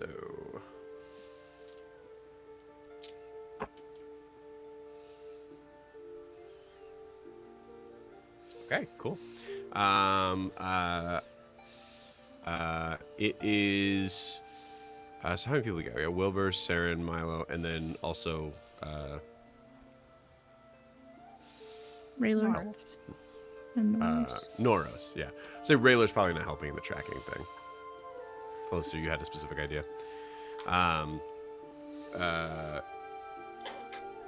So just to handle this now, we'll say, what do you guys want to roll? Norris could do a survival. Cool. Take it. Saren can also do survival. Okay. Wilbur? survival, nature, whatever. What would you like? It's up to you. Whatever you think Wilbur would be doing. I would say with Rayler's help, explaining the knowledge that was given, like the idea of creatures that are considered to be parasitic to the higher structure of living, which would be equivalent to gnolls, kobolds, goblins. Those are the ones I can think of off the top of my head. Except we're gonna be fighting with goblins, so now. Yeah. so that do feels it now. great. Do it now, real quick. Yeah. Yeah, I feel like nature. I feel like Wilbur would be doing more nature. Okay. Cool. All right. Oh yeah, and then Milo's with you too. So I have 4 numbers. So basically, we'll say then just Wilbur, Saren, Milo, and Noros, right? Mm-hmm. Cool. Go ahead and roll your checks.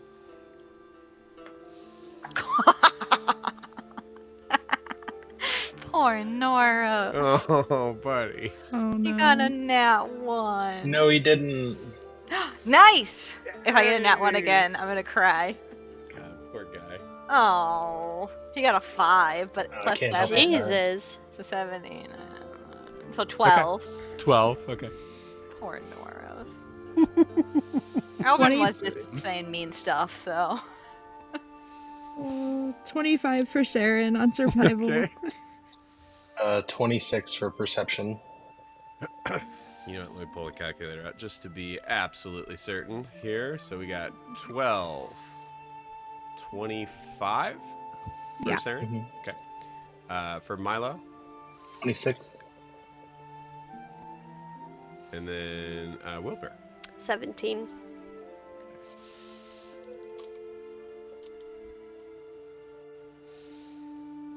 As An Norris average is of a- doing his survival, he's like, I mean, when she says things like, you have to suck it up and just live where you don't want to live, what? Yeah. Yeah. We'll say with the dirty 20, things are looking good, but you guys are heading off in search. This will probably take a couple hours. So we will pause you there. Eldrin, you were just about to talk to your mother, correct? I was gonna start with Catherine. Catherine. Okay, cool. Yeah. All right. I would like you to give me a perception check, please. Not use the dice I just rolled poorly with. Oh God. That would be a 9, 10, a 12. Okay. It could also be a medicine check, actually. I think that's the same. Let's see. +9, and then medicine's +9. So yeah, it's a 12 perception. That's fine. Cool. Awesome.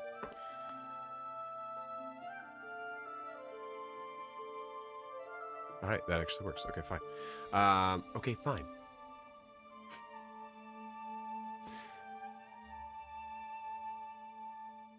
As Eldrin starts to speak, the camera pulls away, and we see Eldrin's lips moving, but we don't hear any sounds as it moves out past the door. Seeing Guar essentially probably like pacing, biting fingernail, that sort of thing, trying to figure out what to say. We see kind of like moving through an open door, we see Wilbur and Wilbur, Saren, Raylor, Noros, and the werewolf version of Milo, all kind of like huddled together, looking at a spot on the forest floor. And then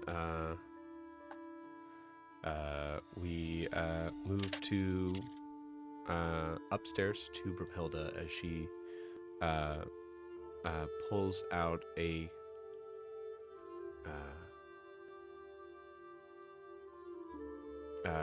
book.